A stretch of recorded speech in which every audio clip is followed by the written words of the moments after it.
Hi, everybody. Welcome to my surprise, out of nowhere, nothing to talk about stream. I'm Taco, and I'm sitting on my couch so my wife can sleep. And yeah, if you've never been here before, well, no one's been here before. This is my first time doing a nothing to talk about. And yeah, that's exactly what this is. I have nothing to talk about. That's not true.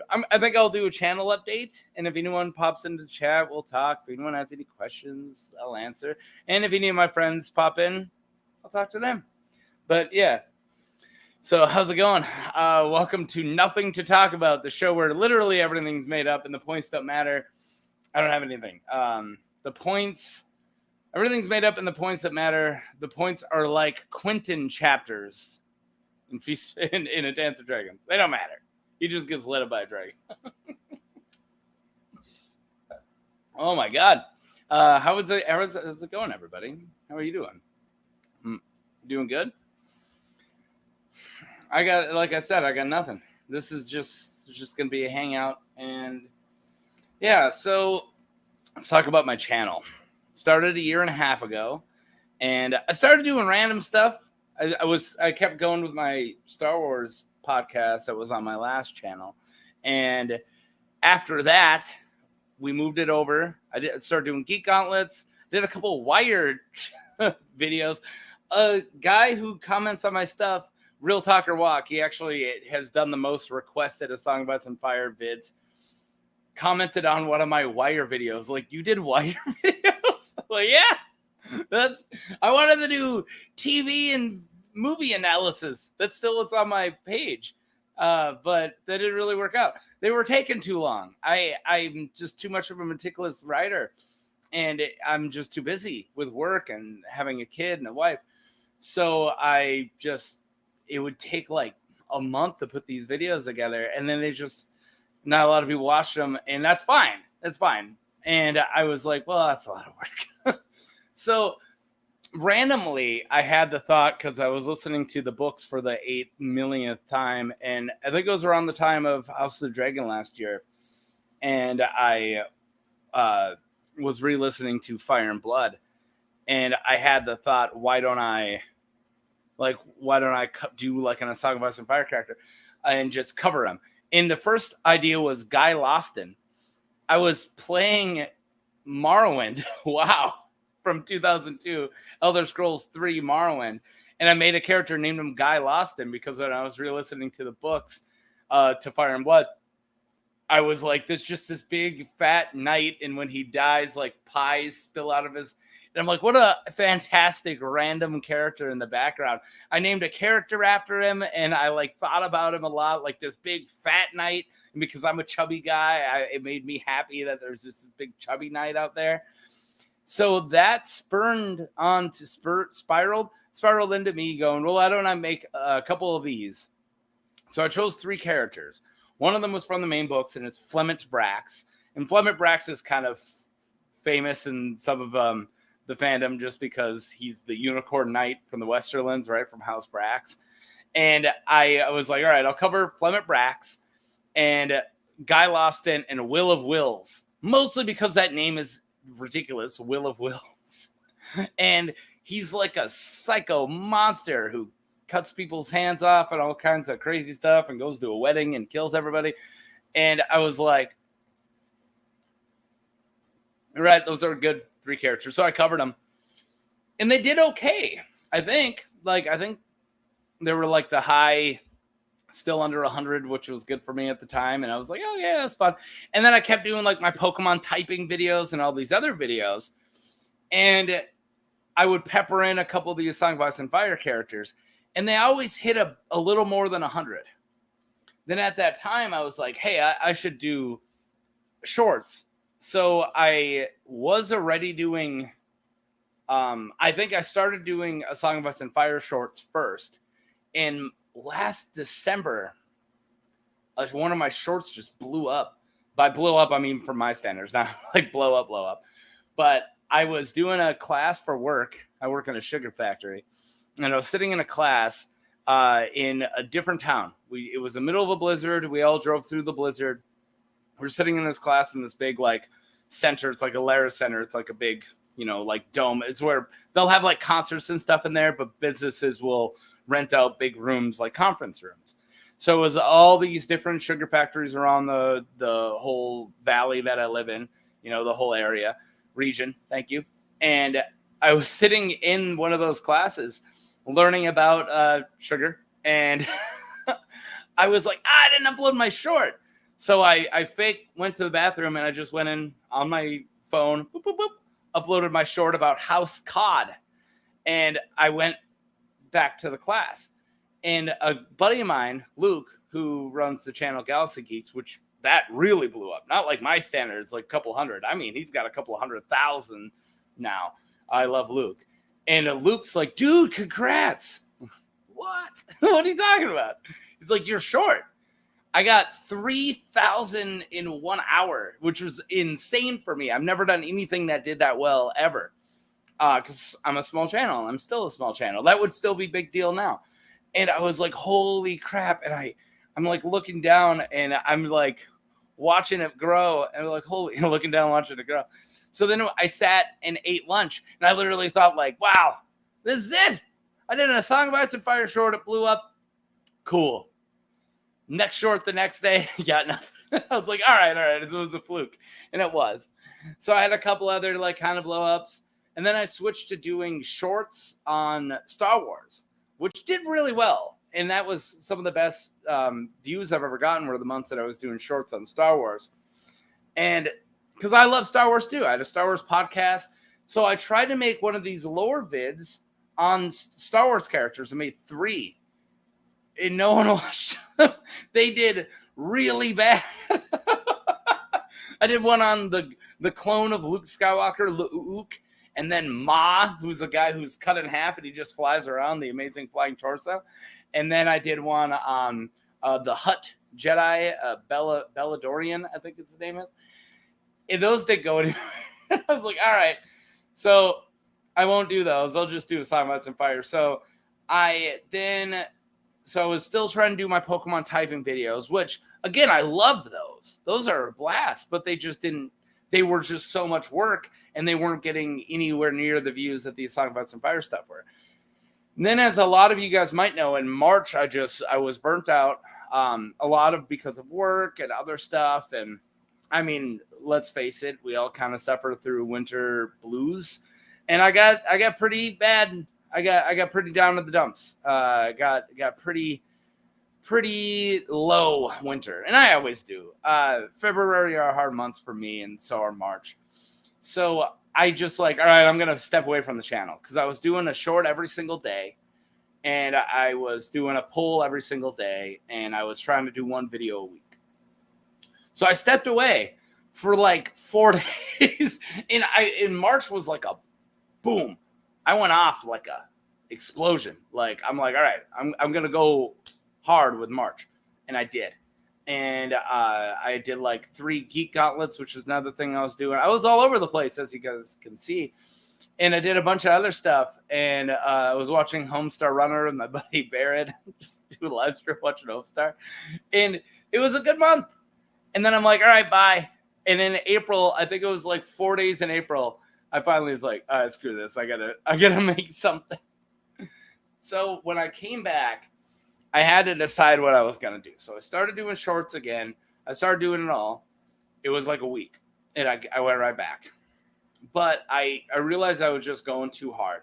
So I had to cut out the stuff that I was working really hard, like the really long, preparation where I was working on it for a month or 2 months, and just had to cut those out. And the Song of Ice and Fire videos were quicker. I mean, I still work on them for a long time, but they were easier to do.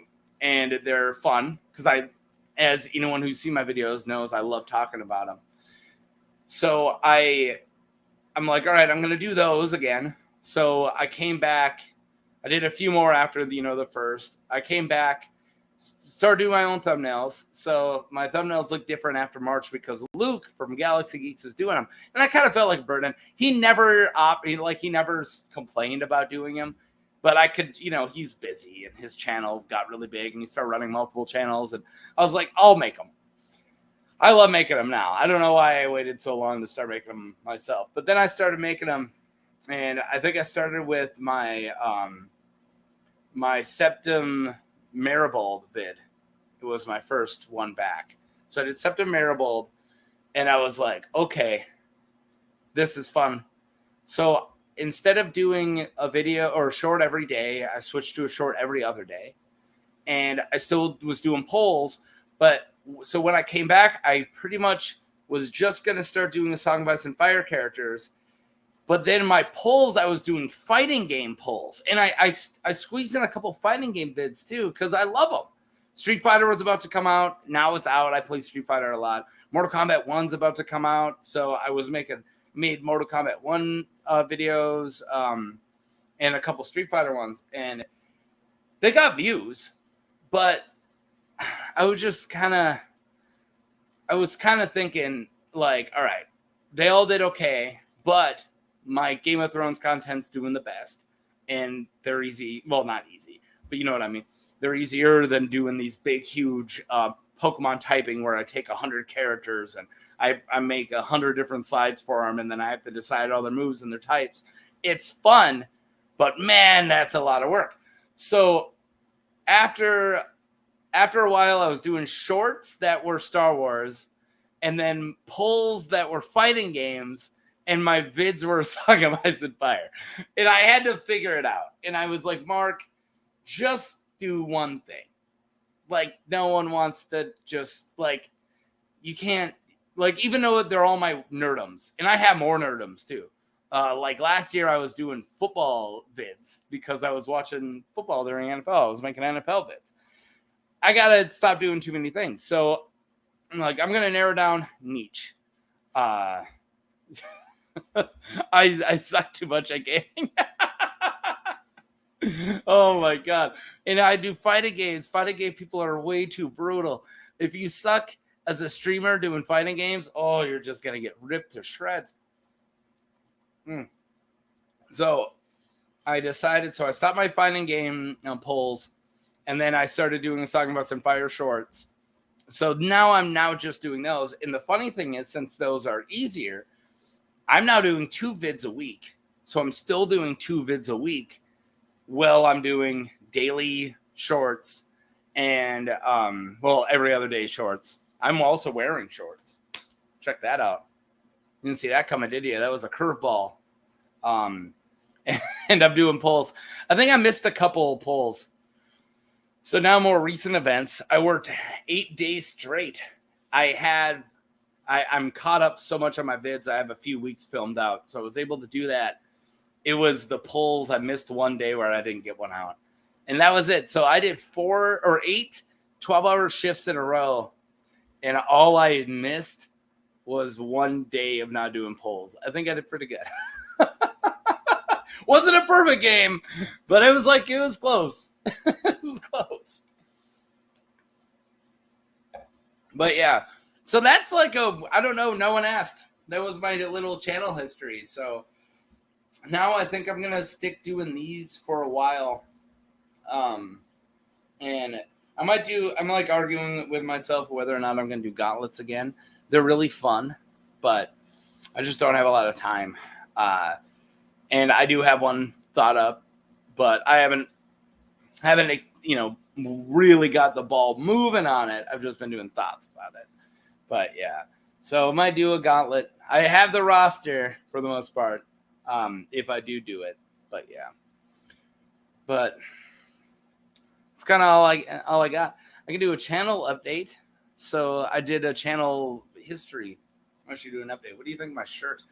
I hate wearing shirts where there isn't another button to button here. But because I would rather wear this. As nerdy as this looks, I would rather wear this because I don't have chest hair.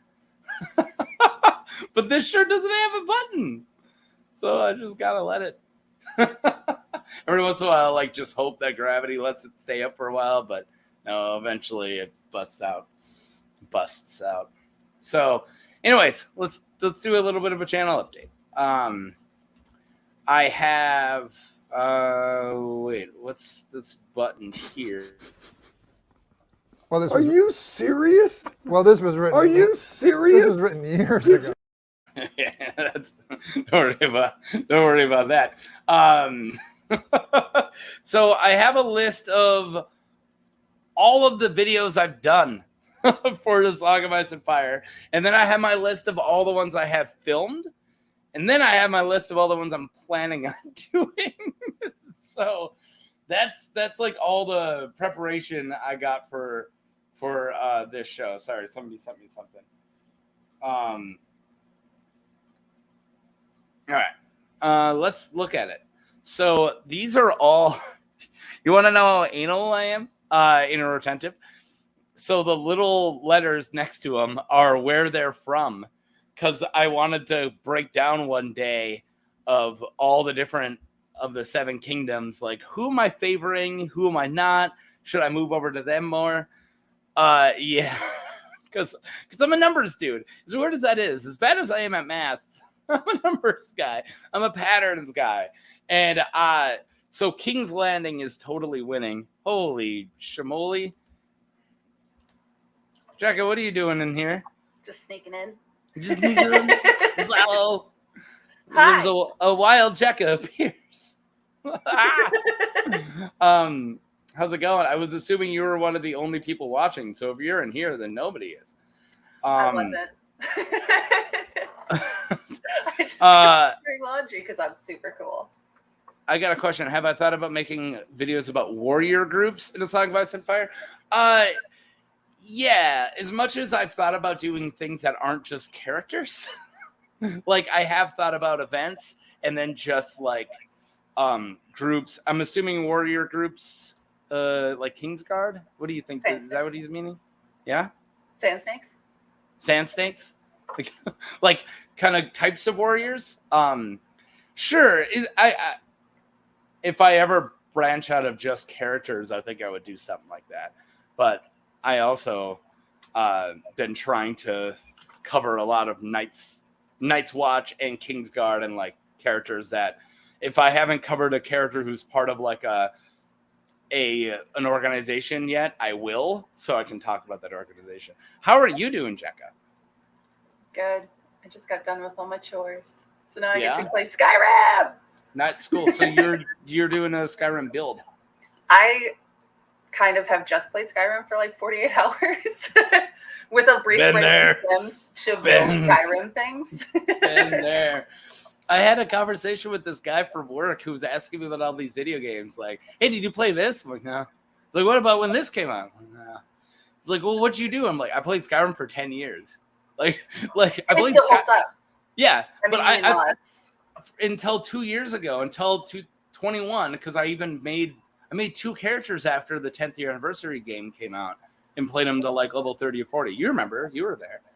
You did the crazy one. The crazy one. No, I didn't end up. No, I did, but I didn't take him too far. I didn't get too far with my Sheer-Gorath cleric. Yes. I started him, but I did a like a Marwyn character. I did a guy who was obsessed with like because they brought in a bunch of stuff from that in there. Hey, I was talking about you a lot, Luke. At the beginning of this, I just did like a quick like 8-minute history of my channel, so of course I had to talk about Galaxy Geeks. And then finally, I stopped having Luke make my thumbnails. I wanted to. It's time to grow up. Take the training wheels off. But Knight of the Tribunal from Marwyn. That was the character I made. I didn't play Marwyn. Well, if you go into the island of Solstein now in the 10th year anniversary edition, I know you play mods and stuff, but there is a full quest line for like real Morrowindy Dunmer and for like the Tribunal, and you can go and get like the Ash Mask of Vivek and all these other cool artifacts from Vivek, Sophisil, and yeah, it's like they got Morrowind stuff. Somebody spilled some Morrowind into the Skyrim, so I made a character to do that stuff with. That was I just don't like Morrowind. I love Morrowind. It's the best. And hey, thanks. I'm glad you think my thumbnails look great. I did go to art school and took a bunch of design classes, so it's really weird when I'm like, I tried to forget all of it. I guess I remember some. You have a light right in your face, so you're like a I Luna. know, it's so You annoying. are I look a ghoulish. glowing ghoul. I don't know how to turn it down. Make it less. So what's your character you're doing right now? It's so exciting. So first I did a build based on my cat, and like, you know, you do backstories for your cat. Naturally. Everyone does this. Was it a Khajiit? No, it's too obvious. You can't do a cat-based build based on with a cat. Go on. You had my Breton. You had my She's curiosity. a little street urchin. Oh, okay. Because my cat is a little, like, her little voice that she uses when I flesh out her story. When I'm home alone, I talk to myself through the voice of my cat. I think Bretons. And she's a little London street urchin who swipes toes. I was gonna say Bretons are the characters that I cover or race I play least, I think. And wait, London? Well, Boba is a little London street cat. Yeah, but there's no London She's and a little street urchin. no London in Skyrim. I know that. Boba's also not a little not a Breton, not a magical elf blood elf human that way back in the day got some elf bloods. But then while I was playing Boba, I got kind of bored with it, and I was trying to convince my boyfriend to play this Charlie Dave inspired build. You just gave up and made it yourself. Yeah. He wasn't going to do it, and I kept having good ideas, and he was like, you know, you could have rats. And I was like, yeah. Yeah. Ordinator, it's like this mod that redoes the skill tree. It's really amazing. Yeah, I've seen a lot about it. I don't do a lot of the vids, but yeah, I like a lot of, what did I say, vids? I don't do a lot of the mods. But I if they weren't in the Creation Club, I didn't mess with them, but I did do a lot of Creation Club stuff. So. Yeah, mods is play at your own risk, and they're all broken. So you just kind of have to find the ones that aren't broken. I watch a lot of Fudge Muppet builds, and they do, you know, the really modded ones where they show the ones that break down all the different skill trees like that. The day that you were most blowing up my Snapchat about your character build, so yesterday, or Saturday, something. I was at work and I was sweating, and you were messaging me, and then I checked YouTube, and they just did like a sea elf build that came out like yesterday. I haven't watched it yet. Yeah. So I was trying. Now Trask is playing a Nord Paladin. Oh. And he was bouncing ideas off me, and I was like, just do a Valkyrie build. Just do it so then you can have a hot girl to look at too. I wanted to do a Knights of Stendar build, like restoration up the wazoo, and then a hammer, and then it's cool to just wear robes when you're playing a fighting, like a get in there character, because it just totally sucks, and you have to really figure out how not to die. Doing the barbarian, I got a barbarian up to, it was like level 40. I think you remember when I was playing my barbarian build, but it sucked. So two things that sucked the most is I would never wear armor better than hide. So I just got my butt kicked all the time. Like, I was not a tank, but I played like a tank. I ran up and hit people really slow right up there, so I constantly got hit. But I was wearing hide armor, so it sucked. And then what was the other thing? Oh, I wanted to play illiterate, so I didn't pick up skill books. You know how hard? The hard like, I'm right there. It's right there. It's like I can level up. That book will level me up. Oh, and just walk away. Oh my god. I got drunk one night and just went back to all the books that I know I skipped. Nope, couldn't do it. No one cares. Not impressing anybody. But I want to keep talking about. Do you mind if I keep talking about the characters I've covered and from where? Yeah. All right. Cool. I can bow out and go play Skyrim. Well, I mean, you might be able to pipe in. I just was talking about how. So the little digits I got next to it, the D, the KL, the WEs, those are where they're from. And I noticed I covered like nothing but King's Landing. So much King's Landing characters. You know, I don't know half of the names on this list. I know, and you've read most of the books. Kettle Black, well, there's 4 King's Landings right there. Although I think Oswell Kettle Black is technically a Vale character because he hangs out with Peter Baelish. Can I explain a joke that I've made in like a couple vids that I don't think I've done in any of the ones that have came out yet? But whenever I say Peter, because in the book it's spelled P-tier, like P-tire. Yeah, P-tire. But I say P-tier like that, making fun of it. And there's a reference that no one I know is getting. I know no one's getting it. And I say Peter Davidson afterwards. And it's a Freddy Got Fingered reference. Because he's trying to find this guy. He just knows that this dude who makes like cartoons happen, like an executive, is at a restaurant. That's all he knows. And he comes in dressed as a cop, like an English Bobby, and just barges in. And he's like, he knows Mr. Davidson. He knows the last name. That's it. I skipped ahead. Never mind. Before, cool. So all he knew before was his last name, Mr. Davidson. And then he's talking to Drew Barrymore, his wife, who's playing a character in it.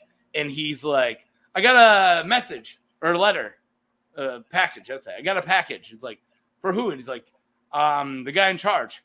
It's like, Mr. Davidson. Yeah. Who's it for? Peter Davidson. And she's like, Dave. It's like, yeah, Dave Davidson. So I make this Peter Davidson reference. Nobody's gonna get that. That's a very niche. I come from a family that loves that movie. I don't know. I'm like I loved it, but I was like 12. Yeah, well, so was I. Obsessed with Tom Green. So was I. I remember when my sister got married a time ago. I was like 18, so it's a long time ago. Because her oldest kid's 14, so it was that long ago at least. And before she got married, when we met the dude who knocked her up. We met before by a couple months. I met him as we're not really dating, and the next thing I hear, well, we are now. Anyways, they're married, but now they're all good now. But I made a Freddy Got Fingered reference around him, and he caught it and ripped off it, and I was like, nice, we're good. Approval. You fit in, buddy. Oh my god. So that's my Peter Davidson. No one gets. So yeah, I got a lot of WAs at the Wall. So I feel like I hang out at the Wall in the north the most. And then King's Landing. So yeah. That's it. You want to go play Skyrim or do you want to hang out a little longer? I mean both, but I want to go play Skyrim. Yeah, it's fine. Yeah. I'm cool. I can. But I pop in. No, you popped in. It was great. I was talking to myself, so it's fine. Seems like you were having a great conversation. I'll let you get back to it. I was rolling. I was so nervous about doing. Like I asked a bunch of people, and it's Monday night, so no one could, and I'm not upset about it. And I was like, all right. We'll see how long I can go. And then 5 minutes in, I'm like, blah, blah, blah, blah, blah, blah, blah, blah, blah, blah, blah, blah, blah. I'm like, apparently I'm fine. I can just roll. What? You just talk and talk and talk? Wow. Weird. It's definitely not my biggest characteristic. That of my nice hair. Great hair. Yeah. And my shirt that doesn't have a button up top.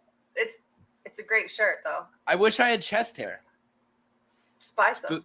For the shirt. buy like a Austin Powers chest muff to just. You could DIY it, so you can find a way. What does DIY mean? DIY? Do it yourself? Oh, do it yourself it. Yeah. Maybe I should do what they did with Jim Carrey in The Grinch and get yak hair.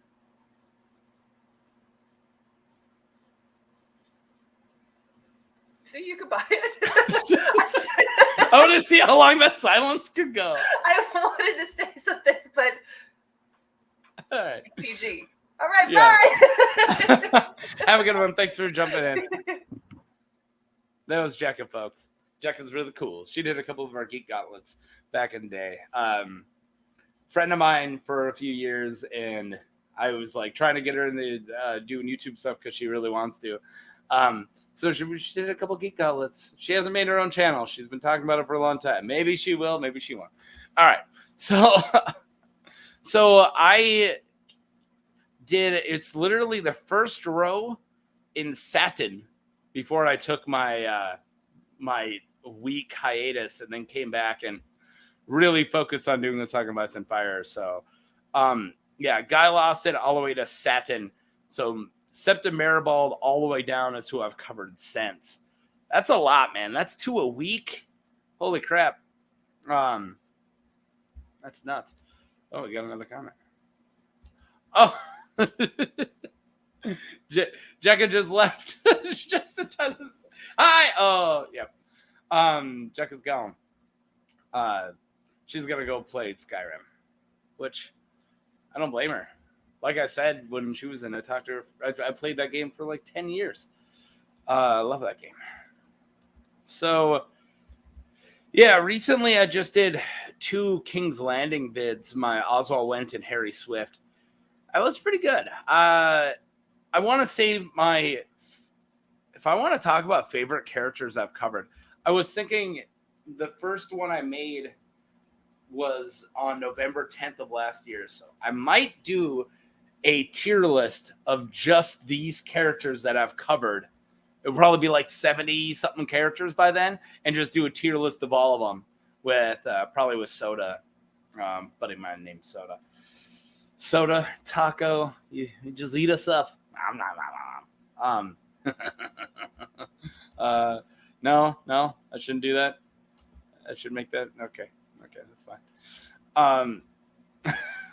So if I have like 70 something people by then, I think November 9th, I think I'll do a tier list, putting in every character that I've covered of how much I like them or not. You left. Hey, I just forgot to say something. Yeah? I was really excited to introduce this phrase into the world. I spent my weekend simming and rimming. Simming and ribbon? Simming and rimming. You messaged that to me earlier. You just really want to make fetch happen. Yeah, but not. Is there a big enough crossover of people who play Sims and people who enjoy rimming? Women? Like all girl gamers? I don't think every woman enjoys rimming. Every woman has some history with The Sims. And if they don't, they're not my type. It wasn't the simming I had a problem with. It's the fact that not every girl likes rimming. Now I don't think the crossover is as big as you think. Sorry. I don't know, for some freaks. In the front row really wants me to do game streaming, and I don't think I would do Skyrim vids because, for one, I'm not hooked up. Like I don't have that set up. And also, I just steal Fudge Muppets builds. I think they would get. Yeah, but I think they would get mad, wouldn't they? No, they'll be happy. People are having a great time playing their builds. That's why they make them. Yeah, everything you just said made sense. It's a weird feeling for me. I don't like it. All right, goodbye. All right, have fun with your simming and rimming. I'm glad you came back for that. Jeeb. Maybe I could make a Song of Ice and Fire based characters in Skyrim. There you go. Make it stay on brand. Stay on brand, right?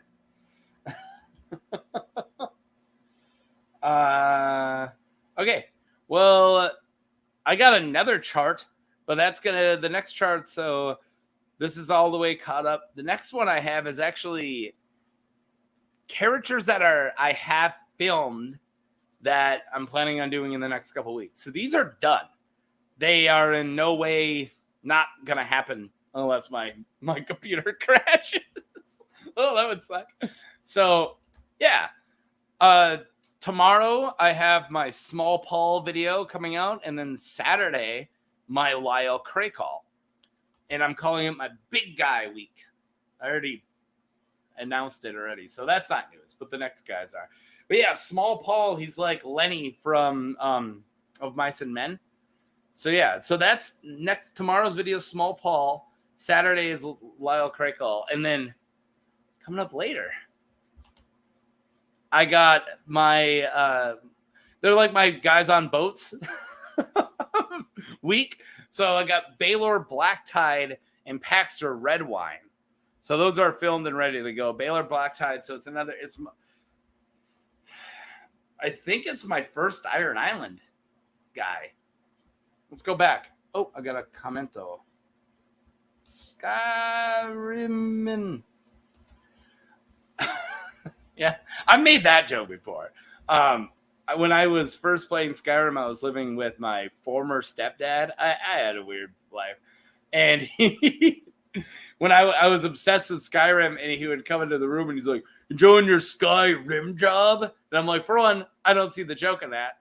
And yeah, I am. Who doesn't enjoy him? I mean, who doesn't enjoy that game? All right. Let's look back. Yeah. Oh, Roderick the Reader is my other Iron Islander. So that's it. I covered Roderick the Reader, and then it's going to be Baylor Black Tide next Tuesday, so a week from tomorrow, and then Paxter Red Wine. Get me some gingers. I've covered gingers before. Paxter isn't my first ginger, because I covered Red Ron at Connington. He's a ginger, too.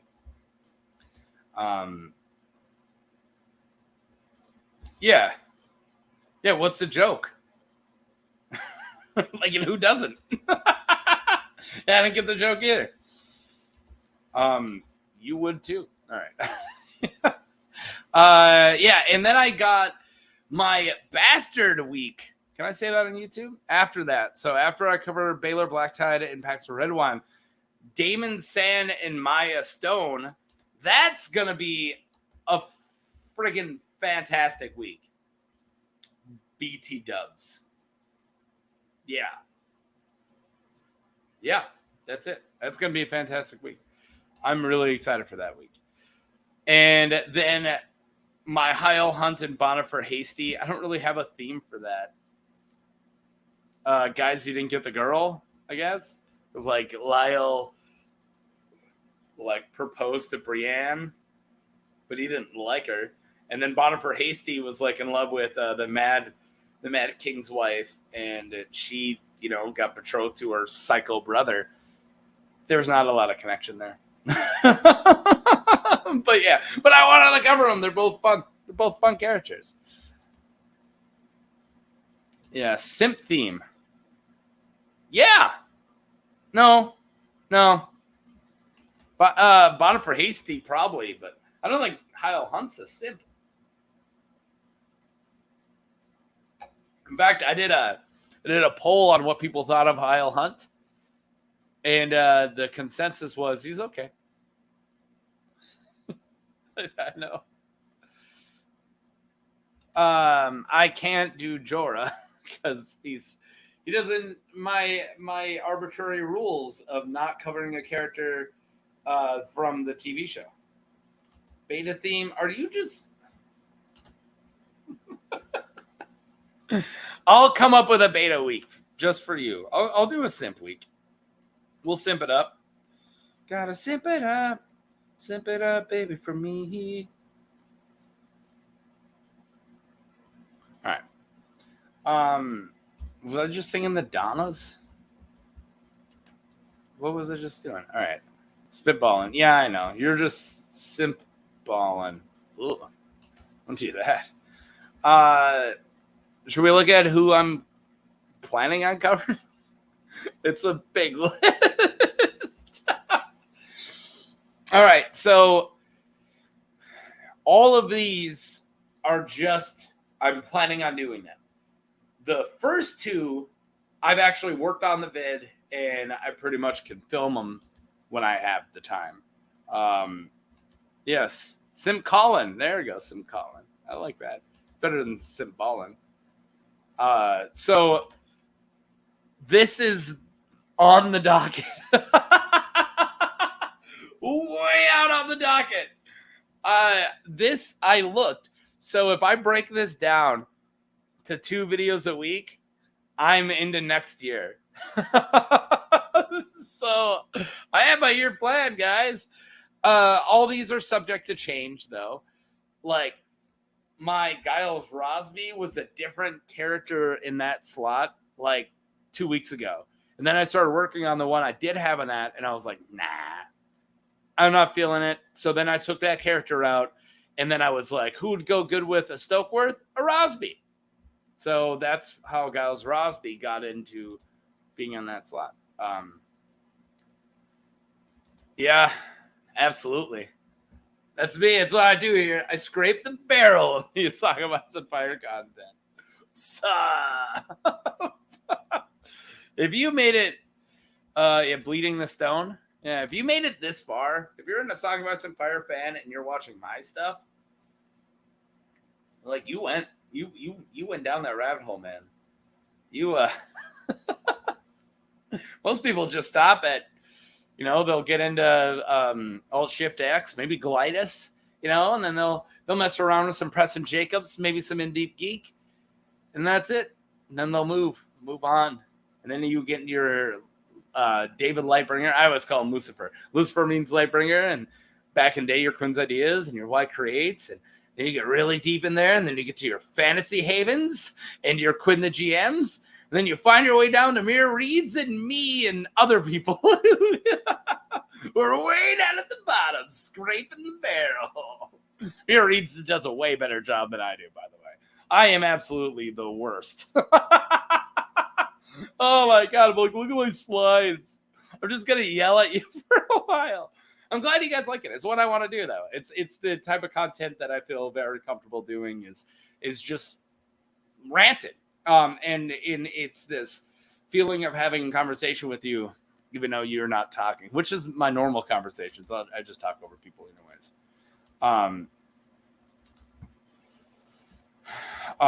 Who? Did I cover one? I'm confused. The big talk about Rawrist. Yeah, she's up there too. She's not down at the barrel. She's, I don't know, mid-tier. Where's Rawrist? Is she upper tier? I found her first, like really early on. I was watching Rawrist really early. But yeah. But I was like, well, what? Oh, that's funny. All right. So yeah, like I said, these are kind of subject to change, but I like my first couple. So I got another King's Landing week with Folly Stokeworth and Giles Rosby. And then I had my Prisoners week with Willis Manderley. I really wanted to cover a Manderley. And Mark Piper. Yeah, that's how you say that name. Mark. With a Q. That's nuts. I would totally do a ranking of a Song About Some Fire creators. I've thought about it. And yeah, Alt Swift is definitely S tier. I've actually thought about doing vids that are like my favorite fandoms, reviewing them. Like reviewing not like the show or the content, but the fandom.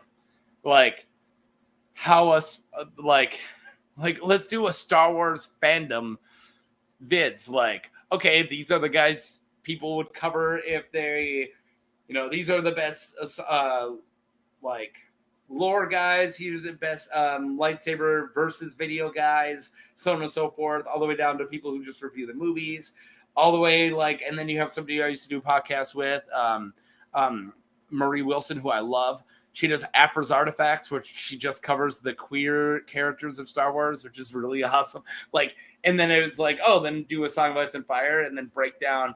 These are your like kind of top content creators. This is the different ways to look at the product. Would be a really cool way of looking at it, because not every Song of Ice and Fire creator is the same, of course, because you have like Old Shift X doesn't really dive into theories that much, but when he does the way, like, not to compare us, but the way I choose to look at it is showing people what other people have came up with and then being, oh, I like that or don't like it. Because I'm not. And then you have, your Preston Jacobs who really dive into there, or the Order of the Green Hand and really dive into there, right? And there's the two different ways of looking at the fandoms of the lore diggers and then the theorists. And I'm definitely a lore guy, and I'll bring up theories when I get to them. And I think it's what I like, why I chose that. For one, I don't really believe a lot of fan theories. And it's not that they're not compelling, because they are, and they're really interesting. I like hearing about them. But I'm not going to buy anything until I see it. Like, it's that weird, like, because I'm just a nihilist. Like, I need to be proven. Like, somebody's like, no, dude, trust me, this character is definitely a Targaryen.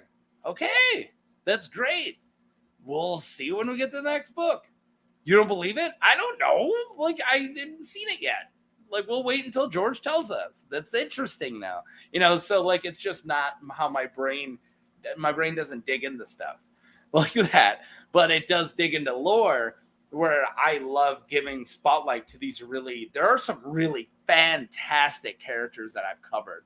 Like Clayton frickin' Suggs is one of the coolest characters ever. Like, he's got this like flying pig, and he's just this ruthless monster who like is praising R'hllor, and they sacrifice people, but he's just in it for burning people alive. Like, he doesn't even care about the god, really.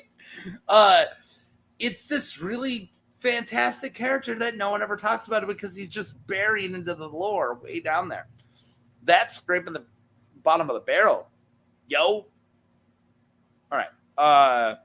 What else do I got coming up? So, yeah, I got Mark Piper with Willis Manderley.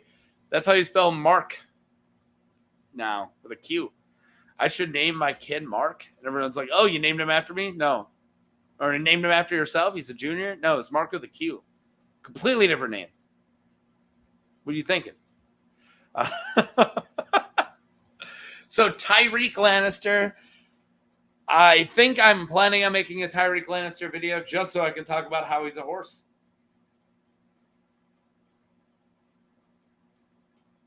Yep.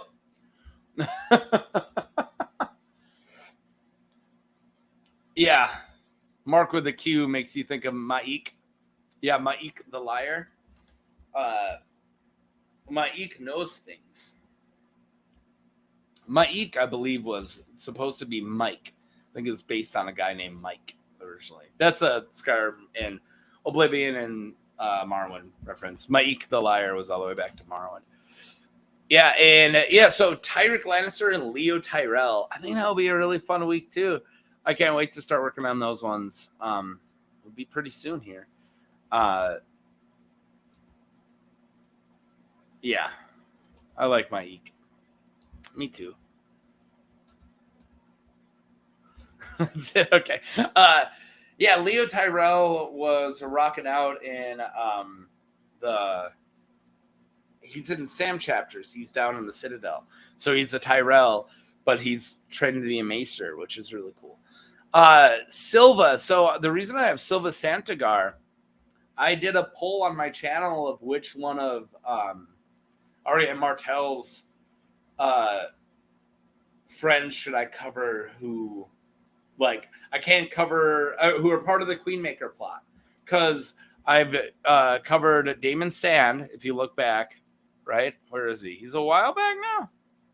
How far back is he? Did I not cover him yet? Oh, he's coming up on Bastard Week. He's not even out yet. So I covered David Sand, but David Sand wasn't part of the Queenmaker plot. He was just coming back from King's Landing at that time. So he didn't actually join in on that plot.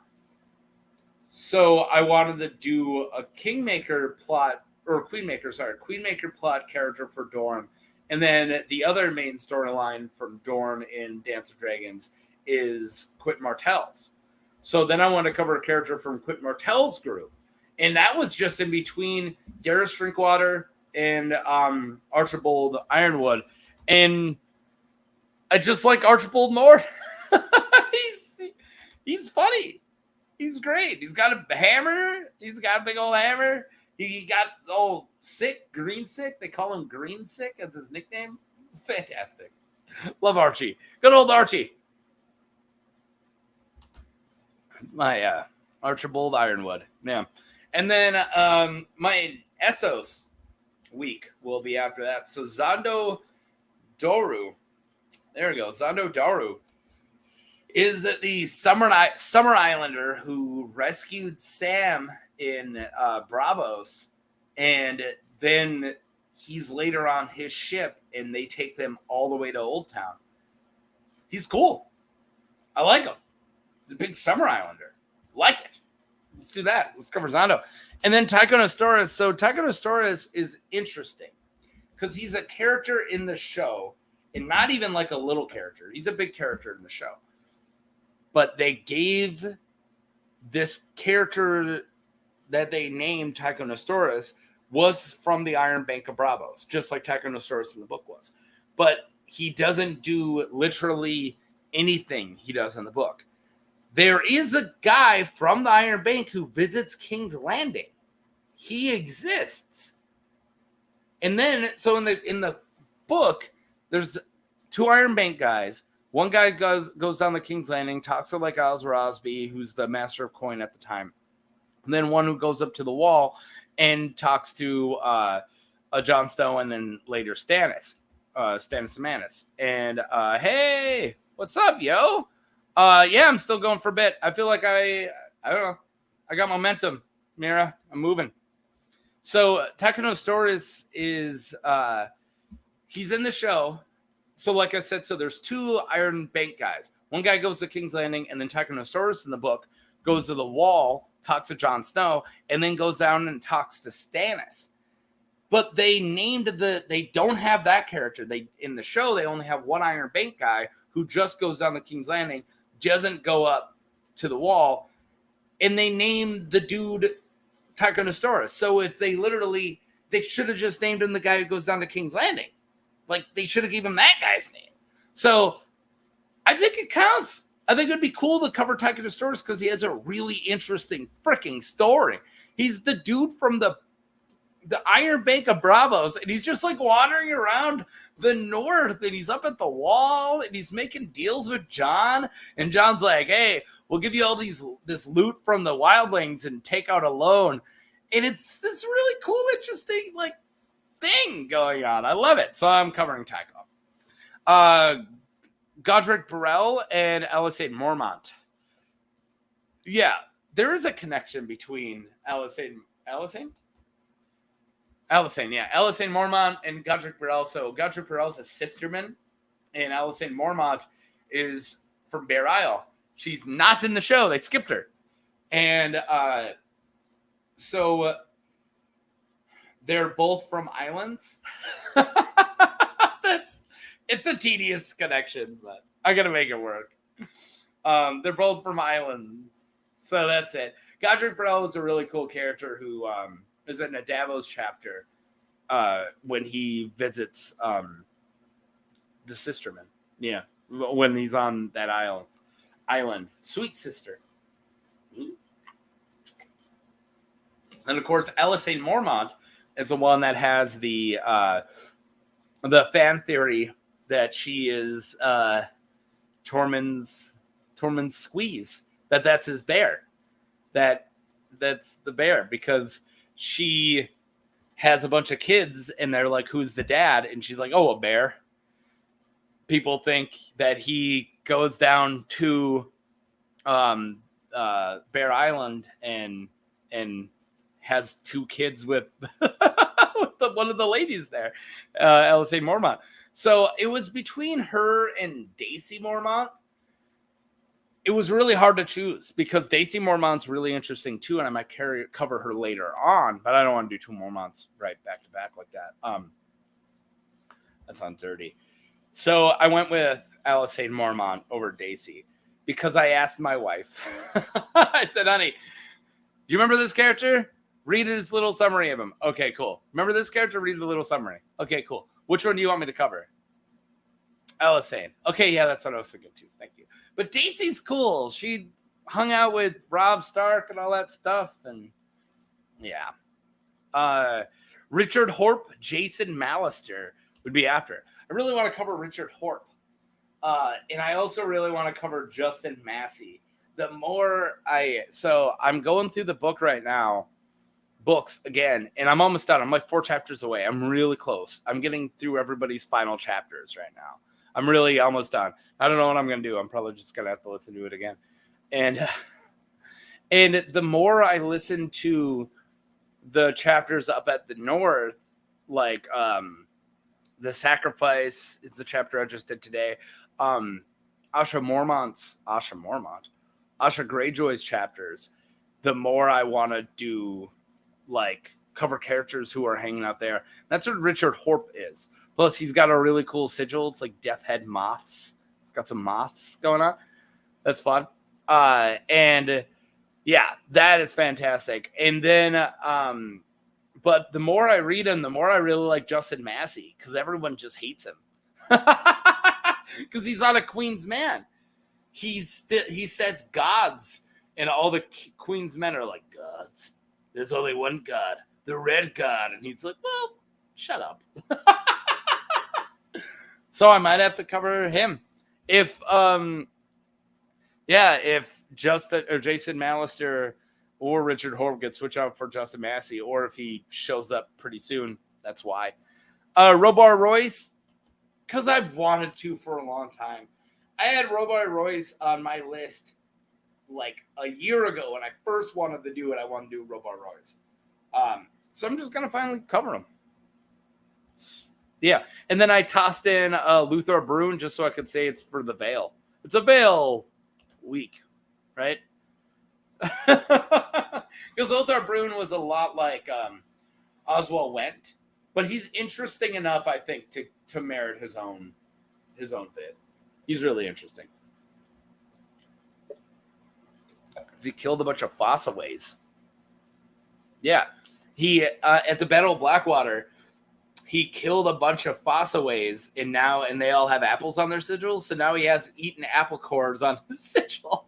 And they all call him the Apple Eater, and he just eats apples all the time that just, like, really stay on brand. Love Luthor Brune. He's great. Yeah, then I'm going to do a King's Moot week.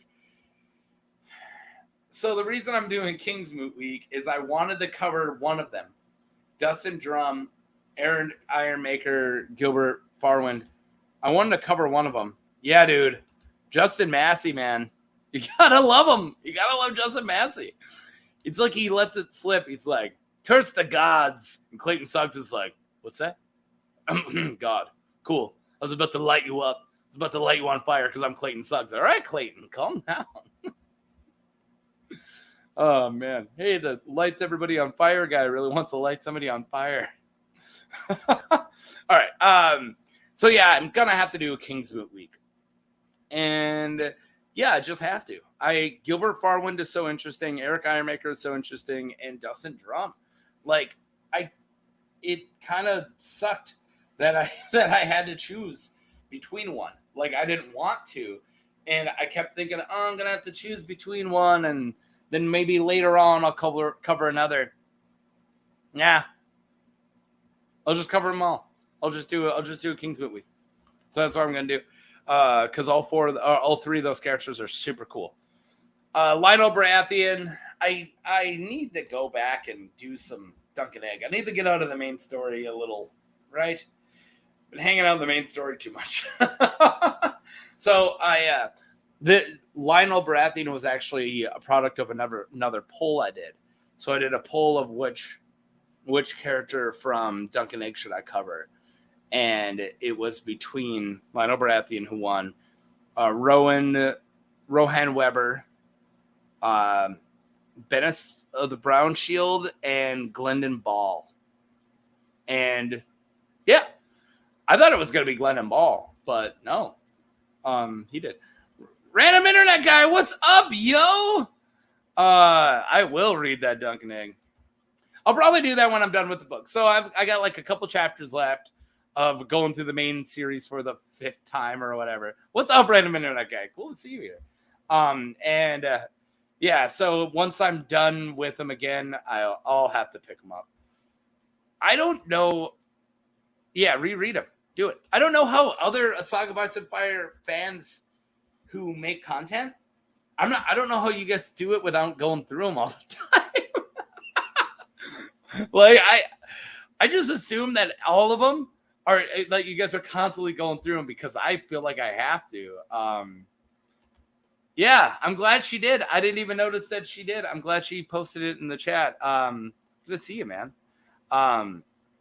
Yeah, it's going good. I'm an hour in. I'm slowly drinking my alcoholic beverage that I never drink. I never drink alcoholic beverages on stream anymore. Been doing it very, very few and far between. This is the only one I have in the fridge. So it's not like I'm going to get messed up. It was sitting down at the bottom of the crisper next to some Pillsbury croissants. So, watch out.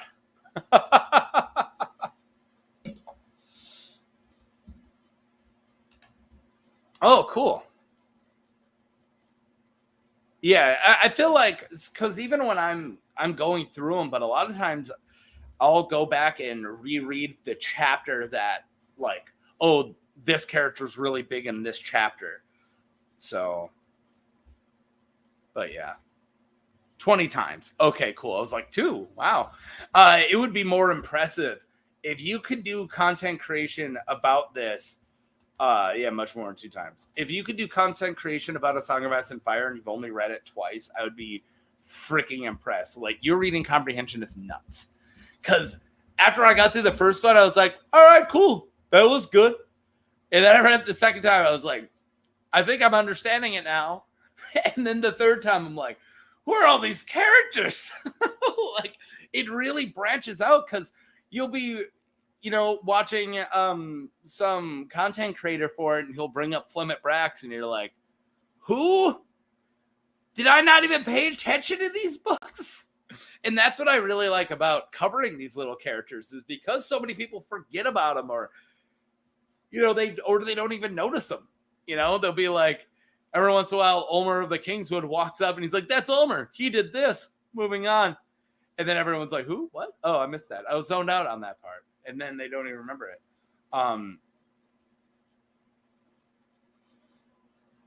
Oh, yeah. It took me a second. It is like getting a clear radio signal each time. My brain, I have to really, not all, my brain doesn't always, my antenna's broken. That's the euphemism. I know Flemmet is my favorite. I love Flemmet, and that's why I covered him like right away.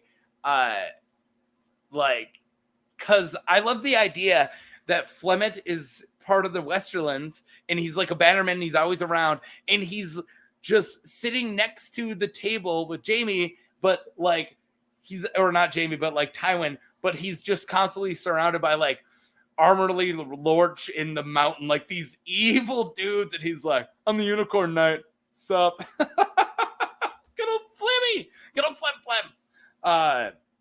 Yeah. Now, Jekka, I know she was just on it. She's working her way through the books, but I'll even bring up a character who I know you've made it by. I'm talking directly to Jekka. And you won't even get, I was like, oh, you made it to Dorne. Yeah. So, I'm doing a character on Damon's, or I'm doing a character on this person. Who's that? It's like getting a clear radio signal. You named it, the Divine Augustus. You Roman leader, you. How is the first Roman emperor hanging out in here? All right. I'm actually getting stuff. I still catch new things. Yeah. Yes, absolutely. And the cool thing about it is how other people catch different stuff, right? Because I'll go through listen to like David Lightbringer's stuff, and he'll read through things, and he'll point out all the really awesome Weirwood symbolism here and there, like the battle of the Whispering Wood. I've never realized how so much of it invokes the gods sneaking through, like the old gods in the wood, and how so much of it's about the whispers in the woods, and it's literally called Whispering Wood, but like the old gods in the trees, like there's symbolism all over that chapter. And I had to listen to that guy like literally just tell me that. I'm like, oh God, yeah.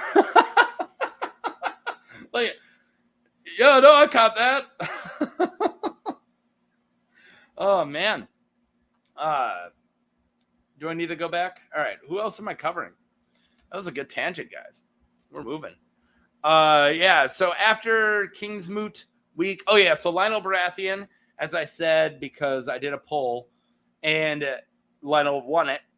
And then Courtney Penrose, because I wanted to cover a Castellan of I just looked at people who have held Storm's End. So I thought Courtney Penrose would be a really cool one because it's my Storm's End week then with Lionel Baratheon.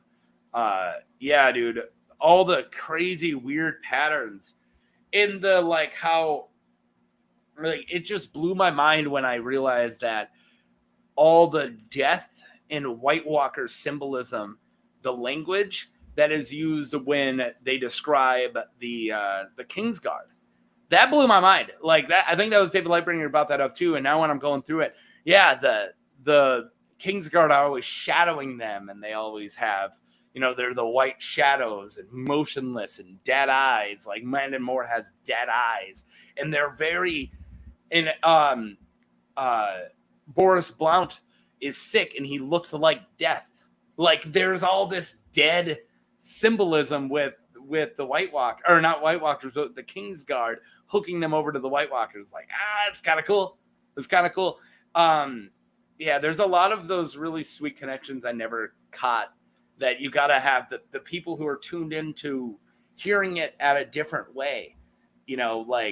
I think that's what makes all the different content creators so interesting, is because there are the people who are constantly looking for symbolism and patterns. And that's closer to what I do.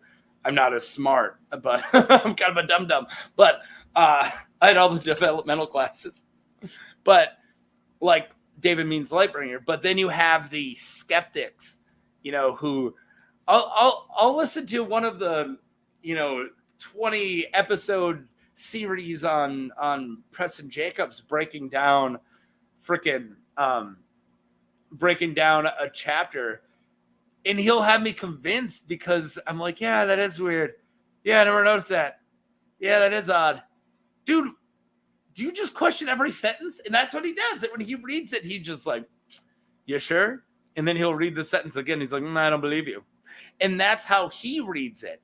So it's cool to see how people like David Lightbringer read it and find all these patterns and this really cool symbolism throughout all of it. And I love that. It makes me so happy.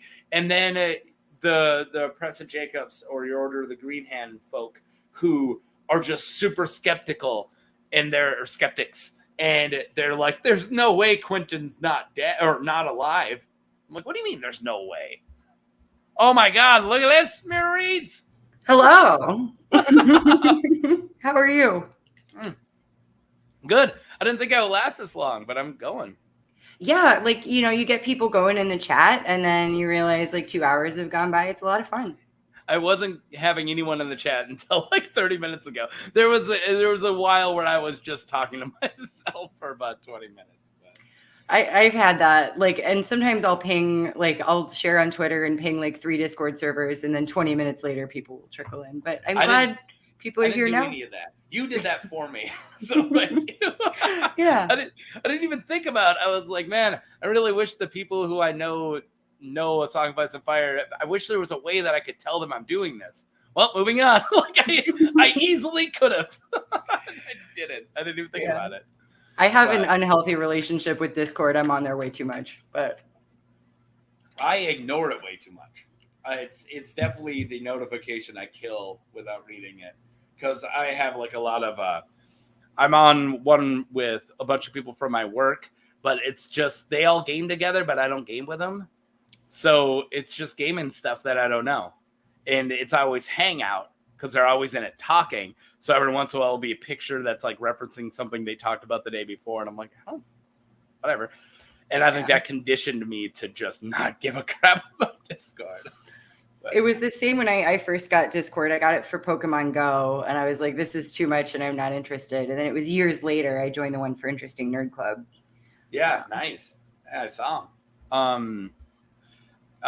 Yeah, and I'm not too active in there, but I just don't know what I'm supposed to do or say if I just like start a conversation or just wait until somebody shares something and click it. I still don't get it. I'm like an old dad. Yeah, no, I feel that way too. It took me a bit to get the hang of it, but random internet guy is old too. Yeah, no, that's pretty good. Yeah, Discord, I hardly know her. That's pretty good. Me and my wife are rewatching Futurama, and it was robots doing open mic night, and he just goes, "Super Collider, I don't know, you brought her." And I was like, all right, that joke is way better. Like that joke did not need to be that good. Super Collider, you brought her. Yeah, that's great. I was just going over the characters I was planning on covering. I would love to get your opinion on them. Mostly because all this is all me, and the only people that I have around me are they're casual at best. And my wife read them all, but years ago. So she doesn't know any of these names. Whenever I'm like, hey, should I cover Mark Piper? And she's like, who? I'm like, never mind, honey. So is there any that stick out to you, or like, do they fit the whole lesser known character? Like, do you like them? Yeah, so there are some that I like because I would want to hang out with them, and there are some that I like because they're interesting. So like I put in the chat, I adore Justin Massey. I should have him in here. Yeah, and just like looking at the list, like Tana Merriweather stands out because she's very prominent and. Oh, you muted yourself. You cut out. You cut out and muted yourself. You skipped. Somebody remixed your voice there for a second. I didn't do it. I can unmute you. Does that work? I think my microphone unplugged itself. Okay. So yeah, I need a new cord for it. Yeah, you just went like somebody skipped you. It was funny. But so what? I agree with you with Tana Merriweather. I have contemplated not covering her because she's too big of a character. And I think, but I think that's just in my head. Like, because I just know that there's so many different fan theories about her. But she's not that huge. Like, she's in, 4 or 5 chapters of Cersei. She's kind of in the background. She's in one book. Like, she's not actually a huge character. But I feel like in certain corners of the fandom, there's massive fan theories about what her and her husband are up to. But yeah. Oh, Jackie C saying hello. Oh, hi, Jackie. Yeah, I think a good chunk of your audience might be people who are more familiar with the show.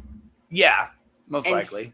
And so, I think it would be worth it to include some of the slightly bigger book characters whose absence was really felt in the show. And that's what I did with Brown Ben. And I feel like that's why it was important to cover Brown Ben, because he's in no way, in my eyes, a small character.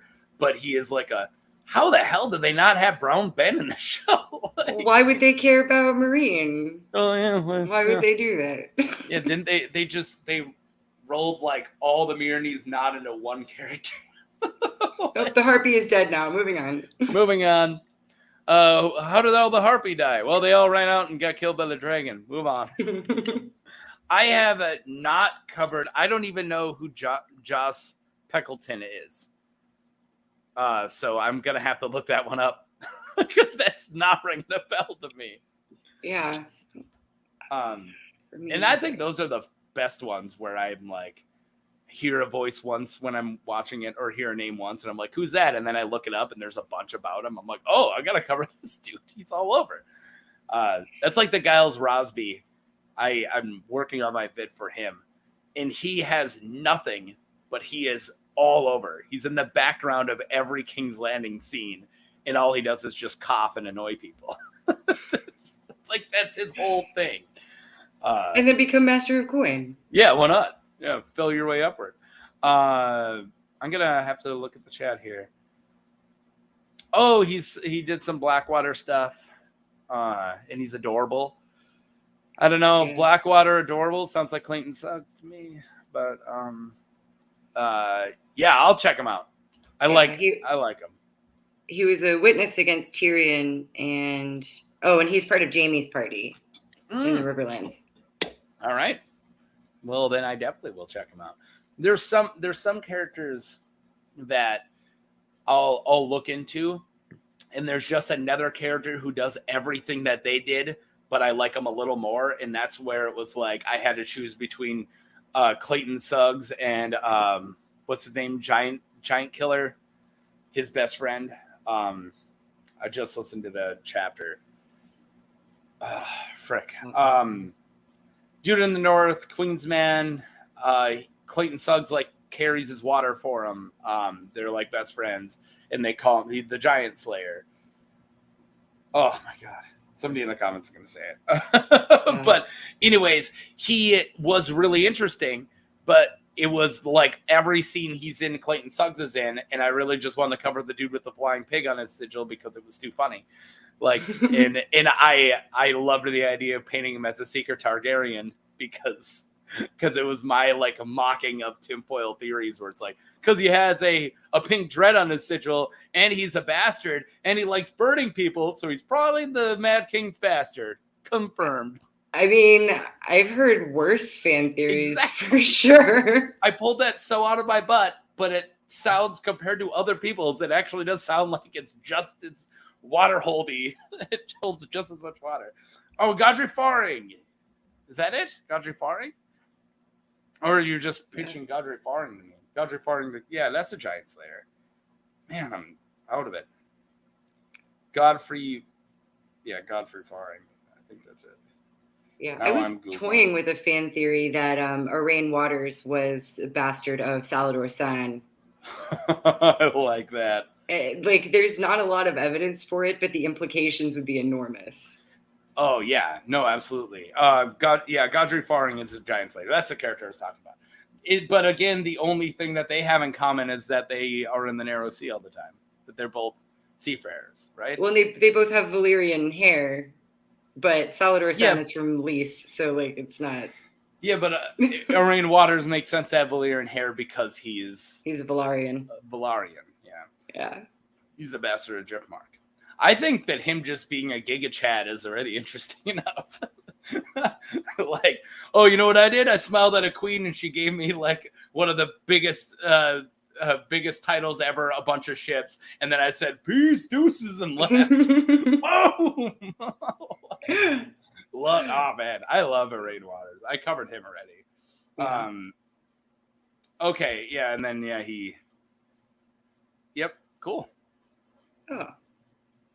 Oh, he's the one who's hanging out with Pia. Yeah. Yes, absolutely. Now I know. I just did those chapters. I know exactly what you're talking about. I might have to. Yeah, I like that.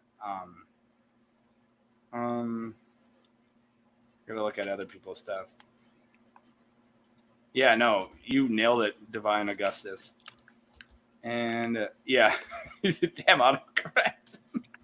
Autocorrect is the bane of every A Song of Ice and Fire guy's existence because every time I add a Y into somebody's name where there's a Y, they always like, you didn't mean to spell Edard, right? It's Edward. Like, no, I meant to say Edard. Dang it. Like, yeah, I meant to spell Miranda with a Y. I meant to spell Brienne as Breen. Breen, yeah. No, some of the spelling is so insane. No, I already did. Do that. I don't know if he's talking about your Rain Waters one, because I already covered my Clayton Suggs as a Targaryen, and I stand by it. The evidence is there, guys. Rage Unicorn, great name. Oh, Duke, I didn't read that as YouTube at first, and I was like, wow, what a thing to say. What? It's Rage Unicorn is Duke. Oh, as a white team pro. Okay. As a YouTube person. Yeah. I am. Hi. Like and subscribe. That's what we do here. Yeah. I'm so not used to saying like and subscribe. It's just I don't have my YouTubing down. It is Duke. That's guys Duke. Oh, cool. I'm learning. I'm meeting all you guys. It's like I should have shared it into the Discord to begin with. Thank you, Mira. Of course. I can't even. I remember the moment. Like, I don't know how did you just stumble upon me through your algorithm? Yeah. That's I watch nuts. a lot of Song of Ice and Fire YouTubes, and it was like, here's a new person. Oh man! And then you were like, "Hey, welcome," and I was like, "Huh?" And I click. I'm like, "Oh, Mira Reed's got a bunch of stuff." And then because I didn't know who you were, and then I subscribed to yours, checked your stuff out, and then I was like, "Wow, somebody from the actual community noticed me." Like, because I for a long time was doing, like, as I said at the beginning of this vid. I know you were still doing stuff, but at the beginning of this vid, I kind of just brought down what kind of led me to doing the Song of Ice and Fire. And I was doing all kinds of crap. But before I was doing my own thing, I was on a huge group of YouTubers that were all covering a movie trivia schmodown, which not a lot of people know what the schmodown was. It's kind of gone now. But so all of them, all their YouTube stuff is like reactions of movies, TV shows, and trailers. And I don't do that.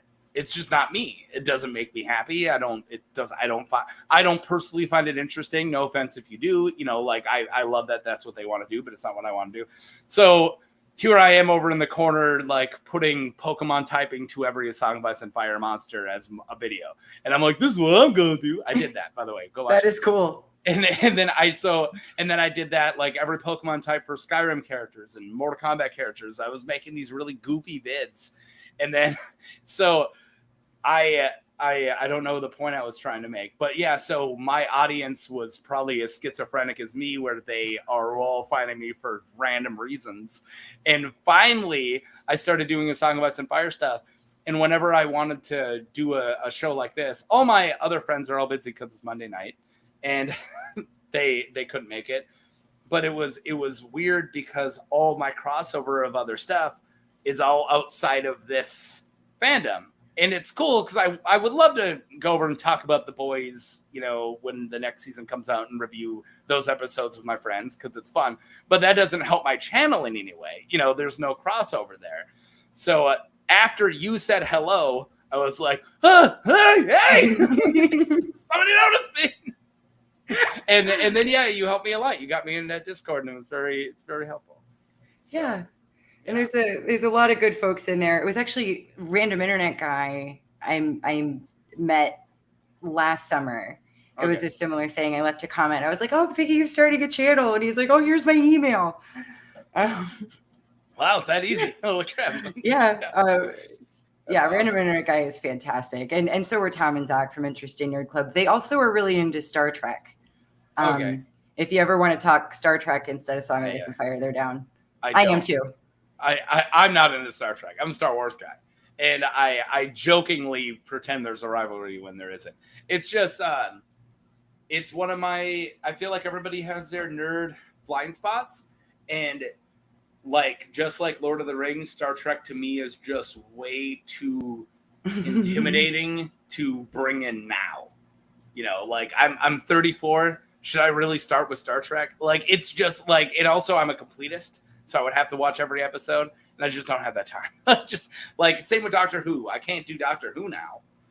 Yeah, Doctor Who I feel like is beyond me. With Star Trek, because each series is its own place, its own story that I feel fine. I don't have to watch the original series. I don't have to watch Enterprise.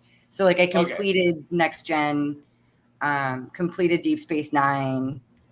I haven't finished Voyager, but yeah, it's a little less daunting that way. I'm going to answer. I am, as in Knights of the Old Republic, yes, I am a KOTOR fan. I was doing lightsaber shorts for like half a year, and they were actually doing really good, but I was doing like this random character's lightsaber because I'm a huge Star Wars dude, and same way I love digging into the lore, and I was doing like old history vids of like wars that happened 5,000 years before the Battle of Yavin, and just like doing 1 minute shorts of like, okay, so the Gank massacre happened in 4033, the Battle of Yavin, and sadly so much of it was out of my like dome, like I knew it. I didn't have to do a lot of research, but yeah. So if that's what you mean, Knights of the Old Republic, I am a KOTOR fan. I'm a big just Star Wars Legends guy, but here's something I noticed compared to the Star Wars comments that I was getting when I was doing Star Wars content and the comments I'm getting when I'm doing Song of Ice and Fire content, is that people who I don't know at all compliment me, which is weird for the Song of Ice and Fire, and then they don't only say, "Dude, that was a good vid." I'm like, "Oh, wow, cool. I'm glad you noticed." And then they say, "You should cover this." I'm like, "Thanks. Hey, that's actually something that makes sense. I will." And there's a guy named Real Talk or Walk, and I've done like 4 of his suggestions, and they're all really good ones. And I covered Devin Lannister because he told me to. And I'm not going to be able to pull them all. Roland Storm and a couple other. But with Star Wars, it was all just trying to tell me I was wrong about something. And it's so much of it was like, no, that guy didn't use that lightsaber form during that fight, you idiot. What? Yeah. Like that's, okay. I like Star Wars. I've just like, if I were to compare fandoms, Star Wars versus Star Trek, like I know where I'm going to land. Although you might know this. I went to trivia. That's where I was earlier. Yeah. The final question was, what was Finn's stormtrooper number before he was known as Finn? I know it's FN something because that's how he got Finn. I'm not so good on sequel trilogy. I'm not so good on the Disney movies. Yeah, I actually haven't seen any of the Disney ones, but everybody got that question wrong. So you would have been in good company. Yeah, nobody knew. FN for something 2? I think it's 2. There's a 2 in there. Oh, okay. Yeah. Oh, that's gonna kill me until we get done with the stream and I look it up. No, I did a Star Wars podcast with 2 different people. The first guy I did one with, name was Evan Bushkar, and he was doing the movie trivia Schmodown, and he was doing in the Star Wars League, and he was really good. But me and him looked at Star Wars like fandom so insanely differently, and that's what made it so great. But he was like, got into it during the sequel trilogy, or prequel trilogy, and he grew up. He's like 5 years younger than me, and he grew up with it differently and had this completely different feel on it. And when I would bring up like the lore of Legends, none of it would make sense to me. But he knew every single actor, he knew every single line, like he played trivia. So he could tell you literally one of the questions he got right during this movie trivia thing was, what stunt performer did this specific stunt for Darth Vader? And he knew it. And I was like, how do you just have that up here? And he goes, all right, what's Jarl Poof's lightsaber form? I'm like, Xi'an, but everybody knows that. He's like, oh, shut up. Everybody knows that. Everybody knows it's Form 5 Xi'an. So we just looked at it differently, and I love doing a podcast with him. And then later I did it with, he got busy, and then I started doing it with Marie Wilson, and she was the same way, where like her favorite Star Wars movie is my least favorite. She like loves the sequel trilogy, and she loved Rise of Skywalker, and I'm like, that was hot trash, and I wanted my money back. And it was so great of how we could get along and not only do a podcast together, but create together. Like we would work on things, and it was this beautiful partnership. It was a lot of work, so I had to cut something out, and that ended up being it. But yeah, I loved working with that. But that all being said, we can move it over to A Song of Ice and Fire. And this is something I was saying earlier. I love how that is my daughter waking up. I might have to run away from my own. Yeah. I think she's fine. I think I just have to go down and tuck her back in. Oh, she laid back down. Yeah. If it's going to be awkward, you being here for 30 seconds alone, we can end it. Or you can hang out for 30 seconds alone. I literally just got to run down. I can riff. All right, riff. All right, I believe in you. I'll be right back. Oh. Yeah, so I think most of y'all know who I am. You probably came over from the Discord. I really love this thing that Taco is doing with, the smaller characters, because I know a lot of them, but there are many that I've forgotten, and so it's kind of cool. I think he's going to wind up with like a compendium, something like what In Deep Geek does. He has his travel guide for like all of Essos, and you can listen through and travel, to all these areas that I think it'll wind up being not like an appendix, but listen, it's like a YouTube appendix. It's good for listening, for all these smaller characters, and I think it's a great resource too for mostly show fans and people who don't want to read the books 3 times. All right. What did I miss? Oh, I was just talking about that. I thought your overall structure was really cool. Oh, thanks. There is a baby. It's not Mira's. It's mine. No, my baby is out in Nevada with his grandma. Oh, well, mine's downstairs waking up. Oh, what did I do with the monitor? I set it down over there. Give me a sec. Yep. Yeah, parenting is another thing that's interesting. Like I've done one live stream while my son was asleep, and it was very much like I was talking like this because I didn't want to wake him up. What? Oh, the one time I did a live stream while my son was here and asleep, I was like talking very quietly. Oh yeah, I used to do all night streams, like because I got a flip. That's why I want to do it tonight, where I work night shift tomorrow.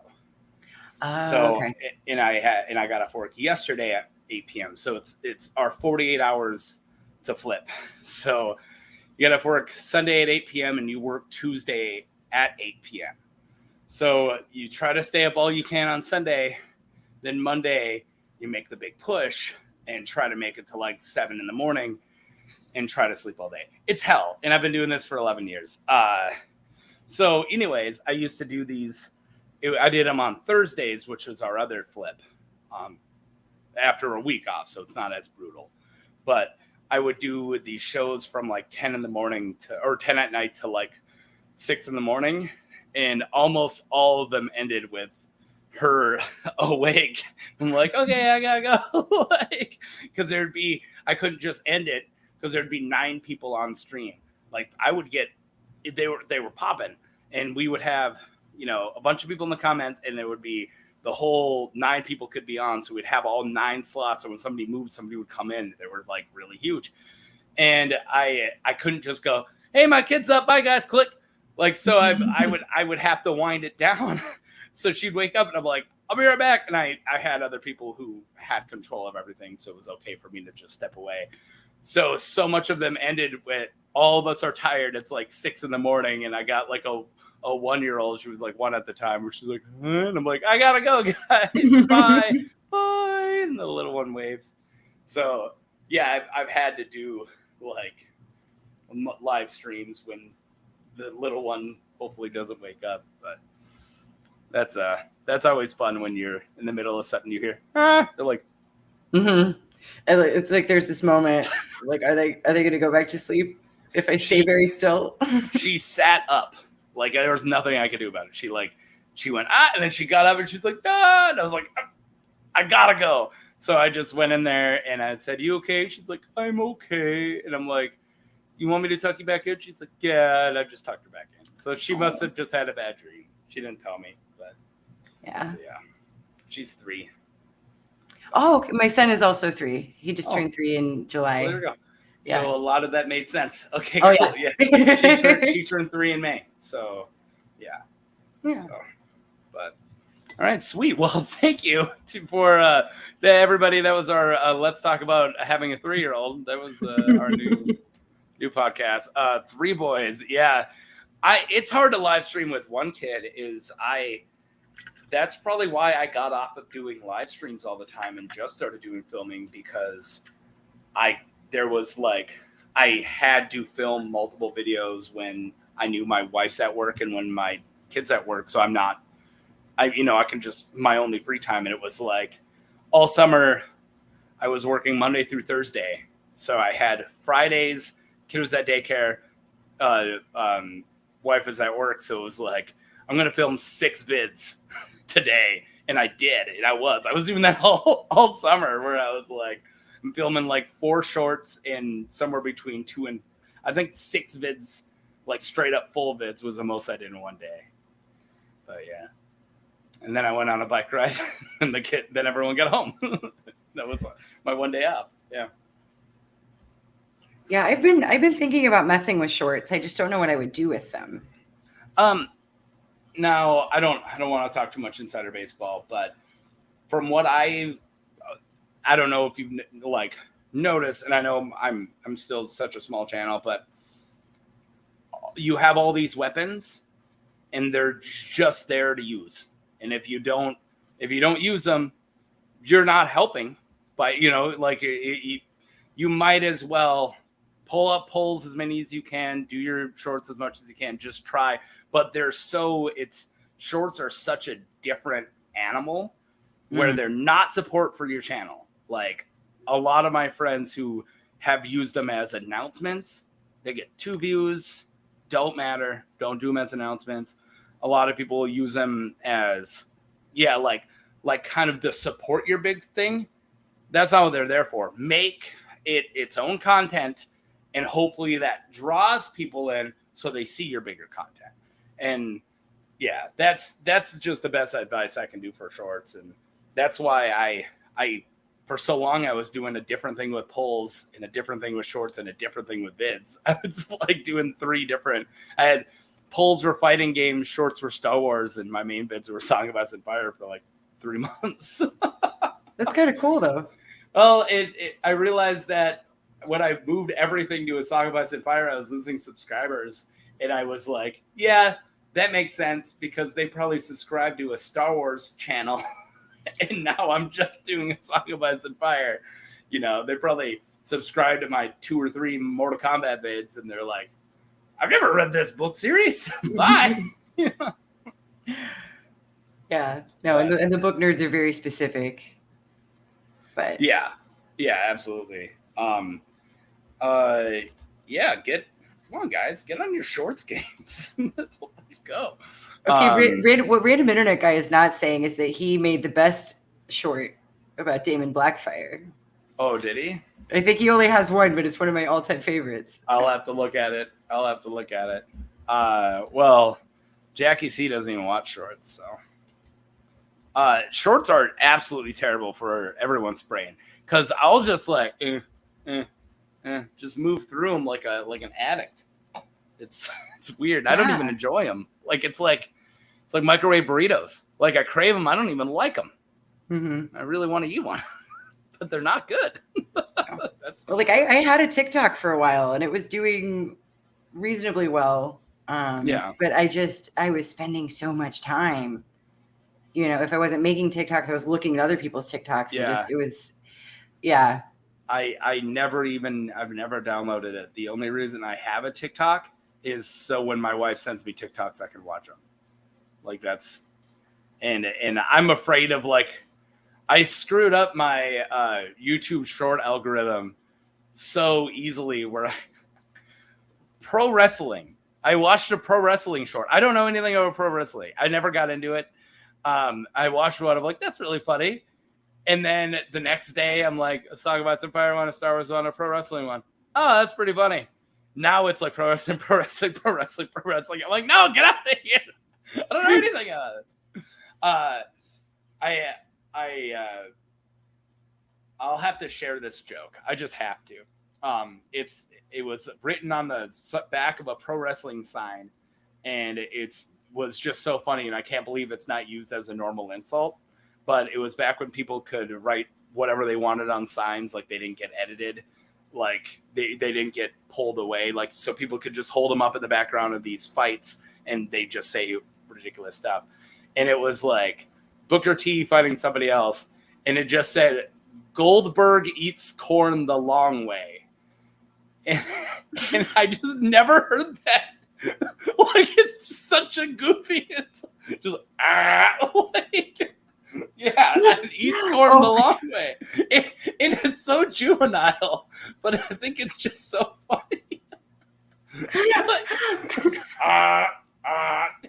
just you just imagine just Goldberg with those giant traps just sits down and butters up his corn and just eats it like the sound effect really sells it.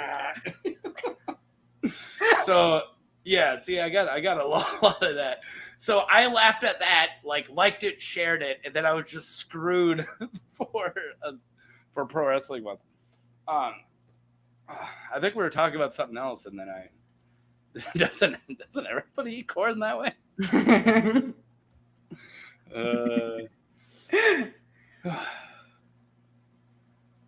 Yeah. Sorry, I was reading stuff, and people are just having cross chat now. Yeah. Jackie's fantastic. Yeah, I like everybody here is fantastic. I'm really only true Midwesterners. Yeah. You got if you've seen corn get grown, if you live near corn patches, you eat corn the right way, which is the long way.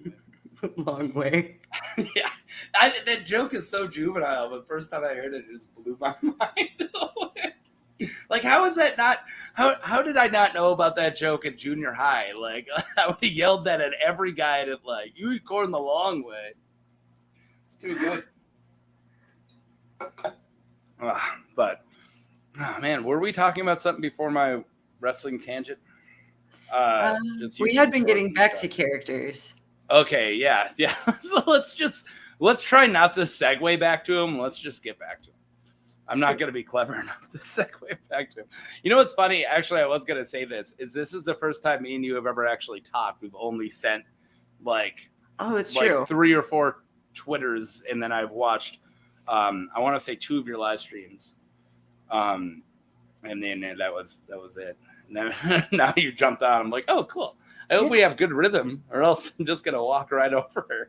That's what I do. I mean, I'm also super awkward. It took me quite a while to get a rhythm with Tom and Zach, so that's me. I have to tell people I'll do these big, huge shows where there's 5 people talking about, the Last of Us episodes, and there'll be the person who's just browbeat and they're not saying anything. And then they were like, hey, I didn't really get a lot of words in. I'm like, you have to be aggressive, dude. We're not going to let you in. You're gonna have to just get in there. And once you do, we'll start to respect and move away. But if you just let us stomp on you, we'll just stomp. Sorry, man. But yeah, it's hard to get a rhythm with me because I'm so obnoxious. Just talk a lot. Nah. Okay, Courtney Penrose and Lionel Baratheon, we covered who I want to do. So Long Spear Rick, that one was a suggestion. I can't remember the dude's name, but it was from somebody different. So I've been wanting to cover leathers, so I figured that was a good pairing. So I'm doing them in 1 week. Long Spear Rick was the one from Ygritte's Village, right? Correct. And he stole one of Tormund's daughters. Okay. Yeah. Well, he seems like a good guy then. Yeah. So all we know about him is that he has a long spear, and Tormund made a dick joke about him because that's how Tormund talks. Not the only thing that's long. Ha ha ha, Tormund. That's all he does. Bro makes a lot of dick jokes. Yeah. I wonder he might make the corn joke if he was living in the Midwest. Jon Snow eats corn the long way. That's probably why they loved him so much on the show. He got so much movement is because he made the jokes that Dan and Dave loved. Oh, this guy's a dick joke guy. We'll give him top billing. We love dick jokes here. All right. Then Titus Blackwood and Raymond Derry. I can't remember why I chose them. and what the connection is. Maybe they're just both Riverlanders. But I think I just went through those chapters, and I was like, "Oh, these are interesting characters." I can't even remember why I chose Raymond Derry. Well, I mean, House Derry overall is pretty interesting. Like they're kind of at the crux of a lot of Preston's theories. Oh yeah, but I mean, a lot of Preston's theories are insane. What? How much? All right, I want to know. Am I the only guy who like laughs off 80% of what he says? What's your percentage where you're like, oh, like where you actually buy it? A lot of them are interesting and they're fun, just thought exercises. Like a lot of them, I think of that of, oh, he just wanted me to think about this again. But how many times where you're like, yeah, you're right. Mance Rayder definitely is dollars tut. Dollars in. So the only one that I'm fully sold on is the Genetics of Dragons and War. Like I like hook, line, and sinker, the Dragon X gene, because he walks through the whole tree and explains when the dragons were hatching, and I'm like, yes, this makes sense. Everything else, I buy the first 50% of like, he'll start walking through and I'm like, okay, this lines up logically, but then he'll just take a left turn. And I figured out what it is. All right. It's a logical fallacy or like a paradox of that he expects characters to do things that make sense. Mm-hmm. So then the second half of the theory is based around, oh, this character did this thing and it made no sense, which is suspicious. And then he goes off on this tangent. Yeah. And that's the part where he loses me. So him along any tinfoil theories, like we can even go with real world ones. The problems I have with a lot of just, pick a world, the earth is flat theories, like it's because you come up with something that barely stands, but I can kind of assume, right? You can say, oh, A is B. Okay. A is barely B. You kind of had me convinced. And you're like, all right, and C is D. You're like, okay, I kind of get, but then you start pretending like A is B is absolute law. Now you're making it using that barely standable point as your proof for Z is D. And you're like, wait, but we're not actually sure. Now you're saying, I know that Dolorous Ed is absolutely a Targaryen. You know why? Because I've already proved that Mance Rayder is Arthur Dayne. You haven't proved that Mance Rayder is Arthur Dayne. So in I think a lot of it, and I say this a lot, and I said it earlier in my stream, and I say this a lot on my vids, where I think it just comes to my nihilistic views of I don't really believe anything that isn't in front of me to begin with. So even if you convince me 100%, where like R plus L equals J, that's about as solid as a theory. It's pretty much real, right? Like in your mind, that's canon. And in my mind, well, maybe it isn't, but in most people's minds, that's canon. It's almost to me because I still need to see it on the page. Like I still can't believe it until I actually see it. Or are you A and N is J person? Like I think of it in like percentages. Like anything that's not on the page, I'm not fully sold on. Okay, so you're never going to be 100% unless you see it. Right. But I'll like rank them. So like R plus L equals J, I'm at like 90%. Yeah. But there are some others like Brandon and Ashara, I might give that like a 30%. Like if George did that, I wouldn't be mad. I would be a little mad. But it doesn't offend my sensibilities in the same way as like some of the other parents. I'm letting the chat get away from us. I'm going to look at a lot of them. I was going to say, Random Internet Guy is a great person if you want to talk about how Mance is not Rhaegar or Arthur Dayne. I know, I watched his vid. Oh, by the way, awesome vid. I definitely watched that vid, Random Internet Guy. Yeah, he's around if you wanted another person. Yeah, I would love to have him in. Okay. Can you send my link that I sent to you to him? Yes. Oh, heck yeah. All right. Lemongate theory. But, yeah. I don't love the Dany Page of Lies is interesting because there's a lot of stuff that doesn't make sense for Dany's backstory. But just because A is B, just because I don't think anyone else has ever talked about a big storm taking out the fleet, because Stannis thinks of him taking Dragonstone as a huge feat.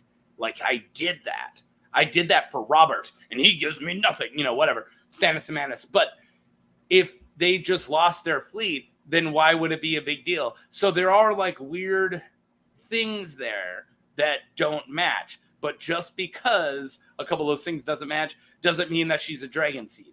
Like, it just, I need more, I wanna read a couple of these because I wanted to talk about my Ashara Dane theory. I really like. So yeah, being a bastard doesn't seem right. My only issue with the XG is that it doesn't explain Danny. I'm so lost. Okay, I got lost. Sorry. Yeah. I got lost there.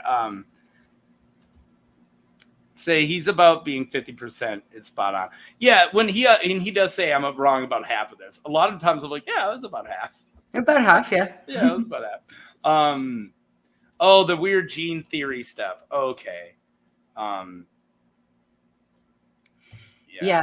I like some of the theories that are based in like the older lore or the magic, and that's a lot of what I've been focusing on, because it doesn't have to be true, and you can't prove that it's true, but it would be cool if it was true.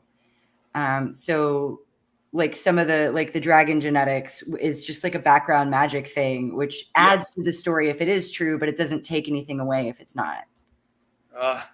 Corin maybe Theon's uncle. I do like that. Or Cotter Pike might be a cousin from the other side of the blanket. Oh, I've never even thought about those. Yeah, you do have I don't think I've watched it. Oh my God. I did a thing where I tried to watch a bunch of your videos in like a week, and I don't think I got them all, and I got stuck doing other stuff. So I'll watch that one. Some of them are better than others. Lemongate, I think, is probably my best one. That was how Glidus found me. Okay. But I basically took Preston's kind of underlying premise of like these things don't add up, and then I just took Occam's razor to it. Yeah. And I follow you. I was like, what is the most logical way, like within the story as presented, to make these things make sense? Yeah. Sorry to interrupt, but we do have some random guy in my green room here. Hey, what's up? I'm setting up my sound right now. I should have given you a better warning. Maybe I should have asked in the private chat. Let me know when you're ready. I'm not a professional. I'm sorry. Oh, I love the Weirwood. Give me just one minute, just because. Do you want me to boot you and you give me a thumbs up when you want in? All right. Okay, no, I think I'm good now. I think I got the sound coming out the right thing. Can you guys hear me? Okay, audible. Yeah, but you're talking about 30 seconds before your body moves. Oh. At least you are for me. Okay. I'm wondering if it's because I'm using this digital background. That could be. The ghost of Weirwood's past. Right, you want to bounce out and come back. Honestly, if you get it all figured out on your way, if you figure it all out, get it all working on your way in, it works a lot better. Sorry, I can't talk sometimes. In Deep Geeks, Ashara Dane theory. Yes, I like it. I like it a lot. And she's in the neck with Howland Reed. I love that theory. Yeah. That's what I was like, yeah, man, let's get Howland Reed a win. Whatever he's doing up there. That short little weird frog man. Yeah, like his whole thing all the way through. I think it's like a 27-part series on Robert's Rebellion. I'm like, yes. Yeah. Yep. That whole series, his Robert's Rebellion and the Tower of Joy and all of that. Yeah. Oh, now you're no longer in front Can you guys hear me now? Am I coming through a little better? You're way better. Yep. Yeah. Oh, okay. You're a lot less. I was trying to use the virtual background to spare everyone having to look at all my shit in the back of my room here, but also the lighting is just terrible. I'm right underneath the lighting, and so I'm getting the worst. Is this a face reveal? Because I didn't know what you look like until now either. Oh, I think it is. No, I forget.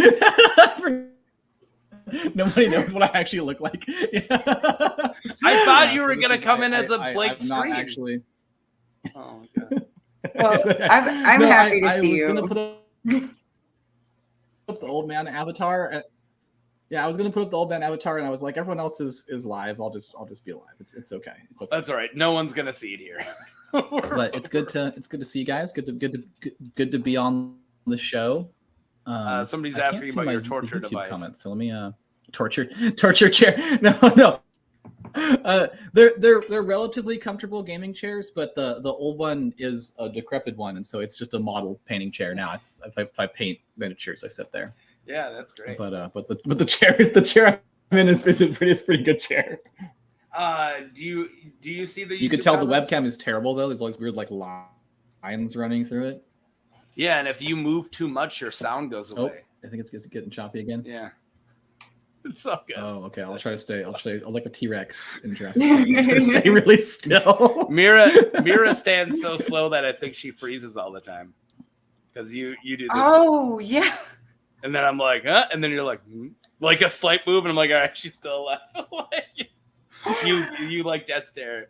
Yeah, I realize I do that. And there was the last one I did when we were doing the preview chapter. Like I would stop to read for a second. I would just be totally frozen. So I actually downloaded both of those, and I'm going to cut those sections out.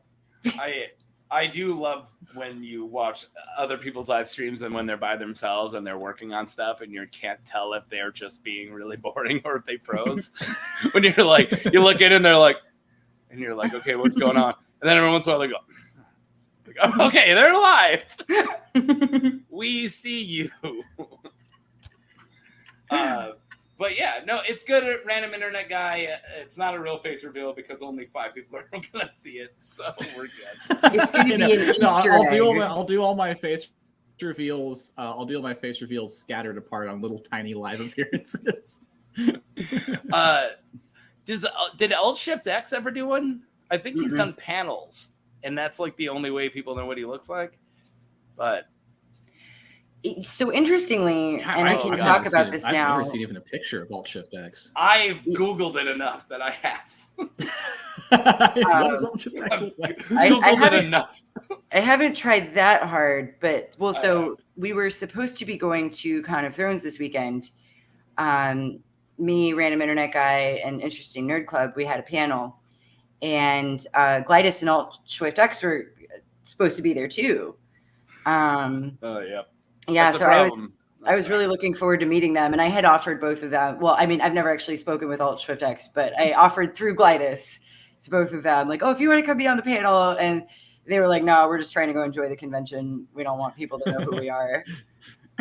We're not trying to be celebrities at the con. Yeah, no, and they would be swamped. Yeah, they would. Yeah, no, it'd be difficult to walk around if people knew you were Alt-Shift-X. You'd be getting stopped fucking constantly for people. If you had a conversation with him and you've never seen his face before, but you're pretty sure it's his voice, wouldn't that be so uncanny? You'd be staring at him like, is this Alt-Shift-X or is this Alt-Schwift-X? What's going on right now? Or just some other random Australian man. I slipped into Swifty's comment or DMs, and he actually answered me back, and it was because I wanted to read a World of Ice and Fire to myself, and it was just a little too close to his abridged series. But I really wanted the idea of I own the book and I've never read all the way through a World of Ice and Fire, so I wanted to just like read it. But I have coffee. I wore a sweater vest. I did like this whole teacher getup, and I would read it out loud, skim through it, and then kind of like show pictures, kind of like I was reading it to myself. And I was like, that's a little too close to Alt-Shift-X's abridged. So I just slid into his DMs, and I'm like, there's no way he's going to answer if he doesn't, whatever.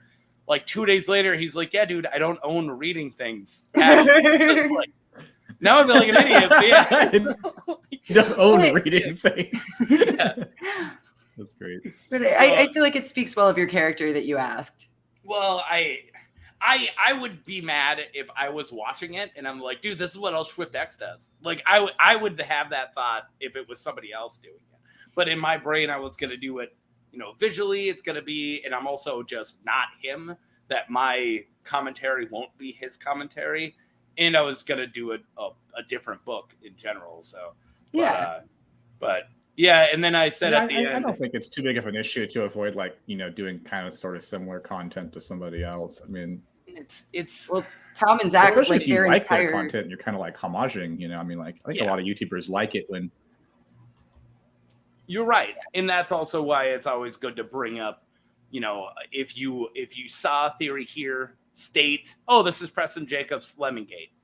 Now we'll talk about that really quick. Opposed to, hey, I had this really crazy idea that Ned and Ashara, like everyone's heard that. State where you heard it, or just state that you didn't come up with it. I think Random Internet Guy is frozen. Oh, he might be. Yeah, I'm booting him. If he starts moving in the green room, I'll come back in. I'll bring him back in. Yeah. Like the Interesting Nerd Club, their whole channel was based on like they saw how popular the Glidus. Do we have some sound issues again there? No, you just completely frozen went away. It could just be my internet connection. We have kind of a trash internet connection here. Like, not gonna lie, it's not great. Yeah, it happens. I gotta stay hardlined, or else I chop out too. So, but I'm upstairs, which I never am. I'm not downstairs where I normally film. So the modem's like 5 feet away. So if I do have problems, I'm gonna be like, really? He goes, right, I see it. The internet can't move 5 feet. But Mira was making a point about you were saying something you brought up, Brandon. Interesting Nerd Club. About content being too close, I think. Well, it's more so like the Glidus and Swifty live streams were very popular, last spring, and they were like talking on the phone regularly about their theories, and they're like, what if we just record our phone calls where we talk about our theories? So it's similar to those live streams, but again, it's like nobody owns talking about theories. Yeah. And then they put nobody their owns own chatting. on Yeah, it. nobody owns chatting. Yeah. In at the end of the day, my opinions and your opinions are not going to be Glidus's, and our jokes won't be theirs because we don't talk a weird Australian like. So yeah, because we have rhotic R's, so it's already way different. But I wanted to do something that I didn't see anybody else doing, but it was less because I didn't see anybody else making these deep dives in small characters, and more because I wanted to see deep dives in small characters. But I also do like. It always makes me feel weird if I were to do fan theories because the books have been out for so long, and everything has been dug, and they're so, it's like squeezing blood out of a stone now to try to get a new thought that no one has really had about this stuff. So it's really weird. It's almost like a lot of the fan theories are in the public domain. No, and you're right, and that's the best way to think of it, because I would be afraid, like, can I talk about Ned Nashara, or can I talk about this without stepping on Deep Geek's toes or stepping on Preston Jacobs' toes, or and I think as long as you state, hey, this isn't mine, but I want to talk about it, like, or something like that. Yeah, I always try to reference people, like if you're doing any sort of report, or you're writing anything, and you're like, oh, well, this idea didn't come from me, but like philosophy, if you're referencing a certain philosopher's idea, you can almost be guaranteed they didn't think that up first. There was some dead dude you've never heard of who thought that up 100 years before them. No shit. But like, it's always good to be like, oh yeah, this is where this thought was presented in so and so's book, and it's like I'll try to do that with like either like a conception or like a theory. Like if I go, oh, I know this person, like Preston put this theory out, or like, oh, I know Glidus did a video on this theory. Like that was one of my, like the Littlefinger ones. I was like, Glidus put out the thing about the sickly Littlefinger mockingbird being Steve Irwin's dad. I don't think he invented that theory, but he put out that video. So it's a great reference point to say, hey, if you want a source for this, or if you want another original look, or if you want to see how long this idea's been out there, go check out the original source for this or whatever. It's always good to. It also pushes people out there towards the other content too, which I think is good for building kind of a picture of Ice and Fire. Yeah. And that was what I did with my Oberyn is still alive theory. Cause I don't want to say like Preston's theories are great for this, but they kind of are, because I agree with 50% of it. I can take that first 50%, cite his, and then explain where I veer off. Yeah. So like my Lemongate Oberon is still alive. It's just like you're writing a paper or something, you know? And so, you know, I'm like, you know, if you want the background for this, go watch Preston's video. But like, here are my like original takes that like branch off from that. But I also had a list of theories I'd been working on with a friend for like a year and a half. And I was like, I wanted to publish the theories. It wasn't so much that I wanted to start a YouTube channel, but I was like, well, if I, you know, nobody's going to see them on Reddit, so I'll make videos. Yeah, I know. I feel like Reddit gets the most love when YouTube talks about how they found it on Reddit. I feel like that's because I whenever I cover a character, I always go, okay, so what's the theory on him? Like, is there a theory about Folly Stokeworth? There isn't. Okay, you know, like that's a character I just wrote up. But so many times I'll find one and I like, oh, I found it on either Westeros.org or their Reddit, so then I cite it. But then I like look back and it's this fantastic theory. There's like 4 comments and they're all from 8 years ago. So it's like, but no one saw it. And they're great. I'm doing a Maya Stone vid and somebody painted, they worked backwards clearly, but they painted this whole theory of how she's going to ride a dragon, how Maya Stone is a dragon rider. And they had that conclusion and they worked their way back. They're like, okay, so she follows Sansa when Sansa marries fucking Harding or whatever his dumb name is, and they're all going to go up to the north, and Stannis is going to be up there, and blah, blah, blah, blah, blah. And then when Daenerys' dragon, she picks one, like, flies over on its own to the wall, and it's like, clearly they're working their way, how do I get Maya on a dragon? But I loved that theory, and it was like 4 people liked it. It's like, I'll give it some love. So I'm talking about it. You can find it.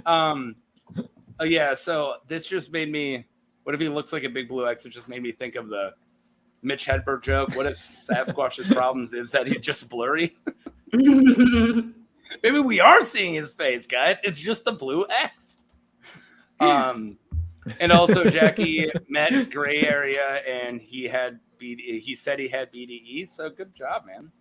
So he had BDE. Yeah. Or Alt Shift X has BDE. Oh, Alt Shift X has BDE. Gray Area met him and he has BDE. I don't need to meet Swifty or Shifty to know that they collectively have BDE. I already am aware. Yeah. But yeah, I'm glad you chose the YouTube over Reddit. Why not? Yeah, why not Nettles Dragon? Yeah, out of nowhere, good old Sheep Stealer shows up and Maya Stone takes him under the veil. See, that works. Yeah, I don't hate that. I like that way more. Yeah. She gets taken by the I'd burned totally men. Down for Maya Stone to ride Nettles' dragon. I would love that. She gets taken by the burned men, right? Because they're getting more and more attacky, and they are going to feed it. They've always been feeding people to Sheep Stealer, and nobody knows that. And he's huge now. And then when Maya's about to get fed by a dragon that nobody knows about, she touches the snout, it bows to her, and she climbs on him. Done. Give me $1 million. Yeah, and hypothetically, I mean, Maya could be a descendant of Nettles, you know. So she doesn't need to be a descendant of Nettles because it turns out all Baratheons have a crap ton of dragon blood, and that's what they're saying. Because, well, I mean, Robert's literally freaking like technically Targaryens married the Baratheons not that long ago. Yeah, Robert's grandmother. Wasn't Robert's Robert's grandmother Targaryen or something? Or? Lyle.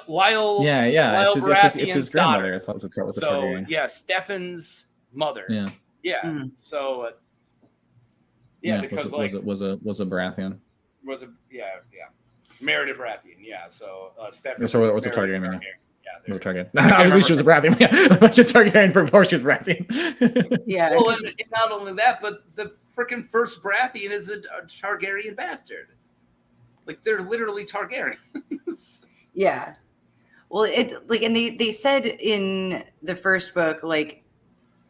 partially they said Robert had the best claim to the throne because he had Targaryen blood, but they were like, oh, it's a pretense because A, it's not enough, and B, it's through a woman anyway. Yeah. Although if we subscribe to the Dragon X gene, although it still wouldn't, so like fathers don't pass it to sons. I think that's the premise of the theory, that the Dragon Rider gene is on the X chromosome. So mothers can pass it to all of their children and fathers can pass it to daughters. And that's why the Maesters are trying to get rid of all the Targaryen women. And I'm like, this all makes sense. This tracks. That actually does kind of make a lot of sense. Here's one. I've never said this out loud to other Songbots and Fireheads, so I want to hear your guys' opinion on this. So this is Fire and Blood, 100%. So, and it's House of the Dragon-esque. So later on, when is it Alan of Hull, Oakenfist, right? He's gonna show up, become a Dragon Rider, blah blah blah blah blah. So he claims that he is Laenor's son, but everyone's like, he's probably Corlys Velaryon's son because Laenor didn't bang ladies. Am I missing something? Because there's no way he's Corlys, is because Corlys doesn't have the dragon riding gene at all. Like, he doesn't have the dragon riding. No one in his blood ever has. It was his wife. It was Rhaenys, who was a dragon rider. No Valerian have the Valerians been marrying into Targaryen bloodlines before, though? But they've never been Dragon Rider. But he had no Targaryen ancestor or anything, but he could have snatched the gene from just but even it wouldn't pass from father to son. I think, like, the easiest explanation for me, even without the dragon gene being on X, I don't think it works, is what I'm saying. Well, even without that theory. I was thinking if their mother was a dragon seed. Yeah, then it would have to be mother's a dragon seed for that to work, because Laenor is a dragon rider because of Rhaenys, not because of Corlys. And you're right, Mr. Rando down there, random guy, that it could be in there because they have married. Sorry, say again. There was a slight cutout there just for a minute. They have married, Targaryens and Velaryons have married before, so maybe Corlys had it in there. Maybe he could have rode a dragon, but wouldn't it be weird that no one ever has in that bloodline? Like, no Velaryons have. Yeah, no, it is a little strange. It might be the other way. So, like, I know that, like, a lot of people, like Preston says this in, like, his Daenerys video, where he's like, oh, Daenerys is probably a dragon seed. They probably just picked up a girl off the island because there's lots of people on Dragonstone that have the thing. So, I mean, like, so if you follow that logic, like, in theory, you know, what you're saying about, you know, maybe it's not Corlys himself. Maybe he just found a woman who latently, because of her ancestry, has the gene, and she's able to give, you know, Adam of Hull the dragon riding thing that has nothing to do with him. You know, that could be. I could buy that, but what if there's lots of people who live there who are, like, you know, of Velaryon or Lysine descent, you know, if there's theoretically the dragon gene floating around latent in the population, like, you know, maybe? If the part of the Dany's Page of Lie theory I hate the most is fact, then yes, that's true. but I think what he's saying is it, like, technically holds up.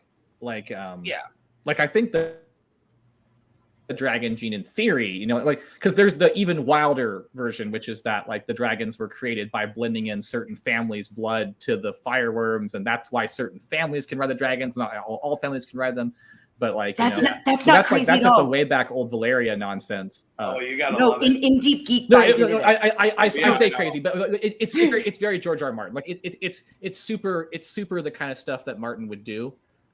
You know, like, it's very totally George that would be the way the old Valerians would keep the power of the dragon within one family line. Actually, Hills Alive has a really cool video on this where she talks about, like, you know, how it's always been more about pretending that certain people can ride the dragons because that's how they tried to establish it, but it never worked, and that's why anybody in theory has always been able to master it, but there's been this long-term attempt to make it as though only certain families can ride dragons. But either way, if you follow the idea, if you think there's a pretty good chance that there's the dragon X gene is latent in populations in general, like Preston's theory that the warging genes can proxy for the Dragon X gene. Like I like all that. So I mean, like in theory, it could just be that Corlys has no dragon powers, and he picked a woman who is then able, because of her bloodline, to pass on. That's gotta be some luck, man. I checked the family tree. Corlys does not have any documented Targaryen parents. I was gonna say that all the Valerians move in. Yeah, so if he's got no dragon. Out, so you're right. Other than Rhaenys, then maybe it's something else. So what was it? Look at some chat first. In Deep Geek pulled up the translation of the song that Daemon sings in the last episode of House of the Dragon. That was fascinating. Oh yeah. I didn't watch that video about it, but I saw it. I saw the thumbnail. I didn't end up watching it, but he had a whole video on the Vermithor love song. Well, there's when lore it comes in to there. hot dragons, Vermithor's like he's a hot dragon. Ooh, the bronze beast. Oof. But part of the song is like 3 heads, and it's like the price has been paid. And so I think that supports the theory of, we have this extra power because of a great blood sacrifice, and we've promised our children, because that's a lot of my faith theories. Like, we promised our children. You're going nuts. You're going crazy. There you go. You're good. We had a thing. Did everyone else hear that, or just me? Unmute yourself when you're ready, but you did say children 18 times on accident. So I heard a brief skipping for a sec there, but then it got resolved. The video is back normal now. So do you want to unmute yourself, or do you want me to? Should be good. Okay. Yeah, I just need a new cord for the microphone. I think it started clipping, and then the clipping got louder, and then he went, and one of the children. I was like, you're freaking out. All right, we are so behind. So the children of the forest are invading the stream. Oh my god, I haven't even got there yet. What? Yeah, that's yeah, and talk to poor Quentin about just anyone can do it. Or maybe he's alive. I don't believe that at all. He has to believe in the heart of the cards too. You can't just be nervous. Yeah, a lot of this is just agreeing with what we were saying. Yeah, the remix. Mira Reed mix. No, that doesn't work. Okay, I tried. Oh, well, I scared him away. Okay, cool. Everyone heard it. It wasn't just me losing my mind. Oh, cool. And it's cool who said it. That's funny. All right. I'm losing my humor too. I hope Weird Internet Guy comes back. I said weird instead of random. That's funny. Yeah. Sometimes we call him RIG. RIG. Yeah, Rig. Good old Rig. Mm-hmm. Notorious RIG. I don't know if he wants me to add him. Do you want me to add you like this? Yeah, I just turned off the camera because I'm like, maybe that'll help with the bandwidth, because I'm just like, I don't know how to put up my little avatar, but I'm like, maybe if I just am not streaming from my camera, it will help the bandwidth out.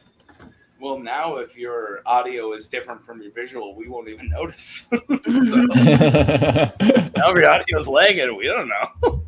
There we go. So problem solved, right? Problem solved. Yeah, did this before. But what the heck, dude? I was gonna say, back just to the old school fun genetics theories. The one Mira was talking about, we were kind of going on there with the fireworms and old Valeria. It's super classic Martin. Like Taco, if you've ever read the Thousand Worlds books that Preston was going on about. But when he put that series out, I actually went out and read all the books. So that's why I reference in my Littlefinger videos and stuff. Because I was like, I actually went out and read all these other fucking books that the guy wrote, and they totally dip into that area. Like that's why I like some of those kind of interesting. You could call it, they're kind of wacky, but kind of out there old Valyria theories. Is they ring of In the House of the Worm, which is like my favorite short story. Has that actually Preston does a reading of it on YouTube. It's not on his regular channel. But if you look up In the House of the Worm, the reading of it is done by Preston. It's just like floating around there on the internet somewhere. But it's all about a society that used to do all this wild genetic modification, and so now they're both human, but there's like two tribes of human beings, and one is like super highly modified and one's not, and they now think of each other as different species. But the main character finds out that in the past they were the same species, and they actually descended from humans that had the power to like totally alter genetics in like every way imaginable. So yeah, there's some pretty cool theories of the origins of dragons that I'm like, no, I think they touch a lot on his old work, which is pretty fun. Well, I know I think it's in the World of Ice and Fire that covers it, but I know that like the Zabassus Isles, but one of the like weird messed up islands like right north of near the Summer Islands, like right north of Sithorios, where the Targaryens were doing weird breeding brindled men with humans and breeding animals with humans and all this weird psycho Targaryen or Valyrian stuff. And I think that's where a lot of like, clearly we know that they messed with genetics. Like it says it straight in one of the things. By the way, they were just trying to like, all right, what's next? Lemur? All right, bang that lemur. Like they were doing it. So now, if you want to get really really out there, you guys probably know Arthurian historian, and we had a talk one time where there's several different groups of spacefaring human beings, like factions within the Thousand Worlds, and they all have little trails and signs that you can see in modern Planetos, like Bacalon the Pale Child that they mention in the Dothraki Sea's Trove of Stolen Gods. Bacalon is the god of the Steel Angels, who are a like hyper Christian metaphor meets the Space Marines, like a society that believes in religious war on aliens and stuff. And so the wildest theoretical realm you'd come up with for Ice and Fire is that it was actually a battleground between various human factions like the Steel Angels and the Earth Ecological Engineers, and there were multiple factions that knew about mixing with DNA, and they used different space technology to like you could build a really crazy theory, and this would get to be the extreme end of Preston Jacobs. But like I said, it's all this stuff he pulls from his own old writing, so like he's at least thinking about it. He's at least thinking about it. Well, didn't they have he had a book about a time traveling short dude who looked and acted like Tyrion, who Tyrion is basically the guy from Under Siege. He's basically the dwarf from Under Siege. Time traveling chess playing dwarf. Tyrion Lannister. No, it's the guy from Under Siege. Time traveling chess playing dwarf was my nickname in high school. I don't know. I just had to go with that. I couldn't stop myself. All right, we got a huge one here. I wonder if shadows are the cheat genetics. Oh my god! See, I get lost so quick talking about these genetics. If you use blood magic to bind a wyvern and a worm embryo, would it grow up to fit the shadow? Oof. I don't know. I'm lost. That's an interesting thought. Can we talk about Flemeth Brax? Yeah, the coolest thing I ever heard about the shadows also came out of Preston, where he basically said that the shadow could be seen as somebody more or less like warging the air, like just it's the disembodied spirit.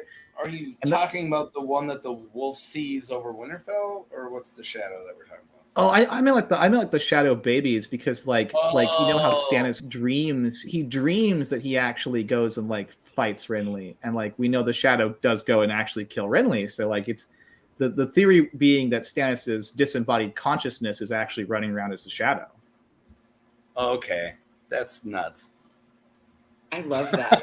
Immediately, I love it. No, as weird as it is, it kind of makes a lot of sense, because we get Varamir Sixskins working the air and flying around as a disembodied consciousness for a while. So, like, if Mel has some way of only letting part of your consciousness out, so you have kind of control over a piece of your soul that's going off to do this mission, that would explain, like, why she can't do it to Stannis over and over again. You can't suck someone's, like, life force out of them, their consciousness out of them forever.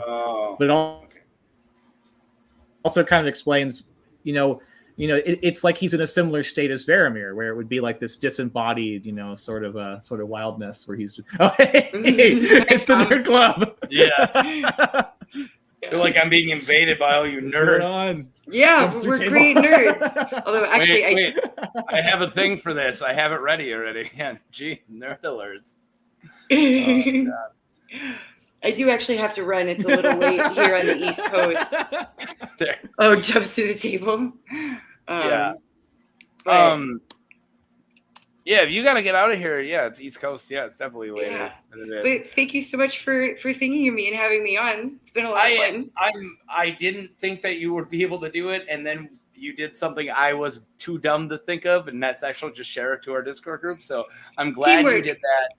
I would have ended probably like an hour and a half, or like an hour in.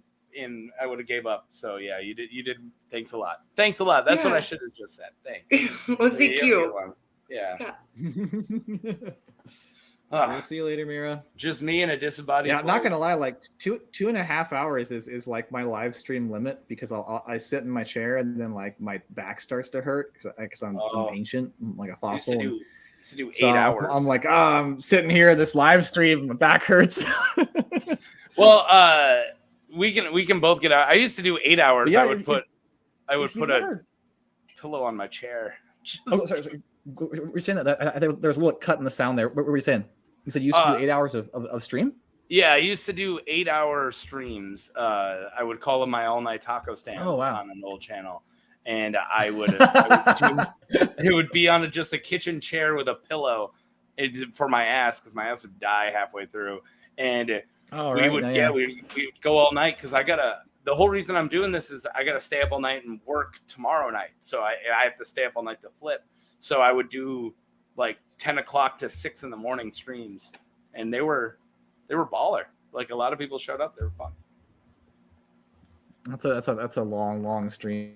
Yeah, I wish I could go longer on the streams. I'm just like, oh man, I just have such a hard time. At least I had a hard time sitting there for the whole thing. So commendable that you made a 2.5 hour stream in general. Yeah, no, it flew, but I think it's good to call it. It's 2.5 hours. I think it's good. I wasn't planning on going super all night anyway. So, but thank you for showing up, random internet guy. I'm really happy you did, and it's cool to meet you. Oh yeah, no, of course. Thanks for hanging out and having me on the stream. And if you want to stream and talk about some more ideas, we can definitely set up another live stream in the future. Absolutely. I don't know if did you watch the Michael Talks About Stuff video at all that was put in the Discord chat?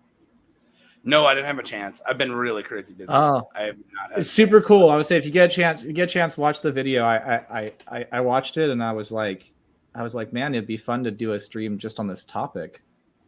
Okay. Well, I'm staying up all night doing nothing, so I probably will watch it now that you told me to. So yeah, it's short, but it's fun, and it's it touches on kind of one of my favorite ideas in the series, which is like what the end game with the others is going to be, peace or war. So no, it's good shit. It's good shit. That's good.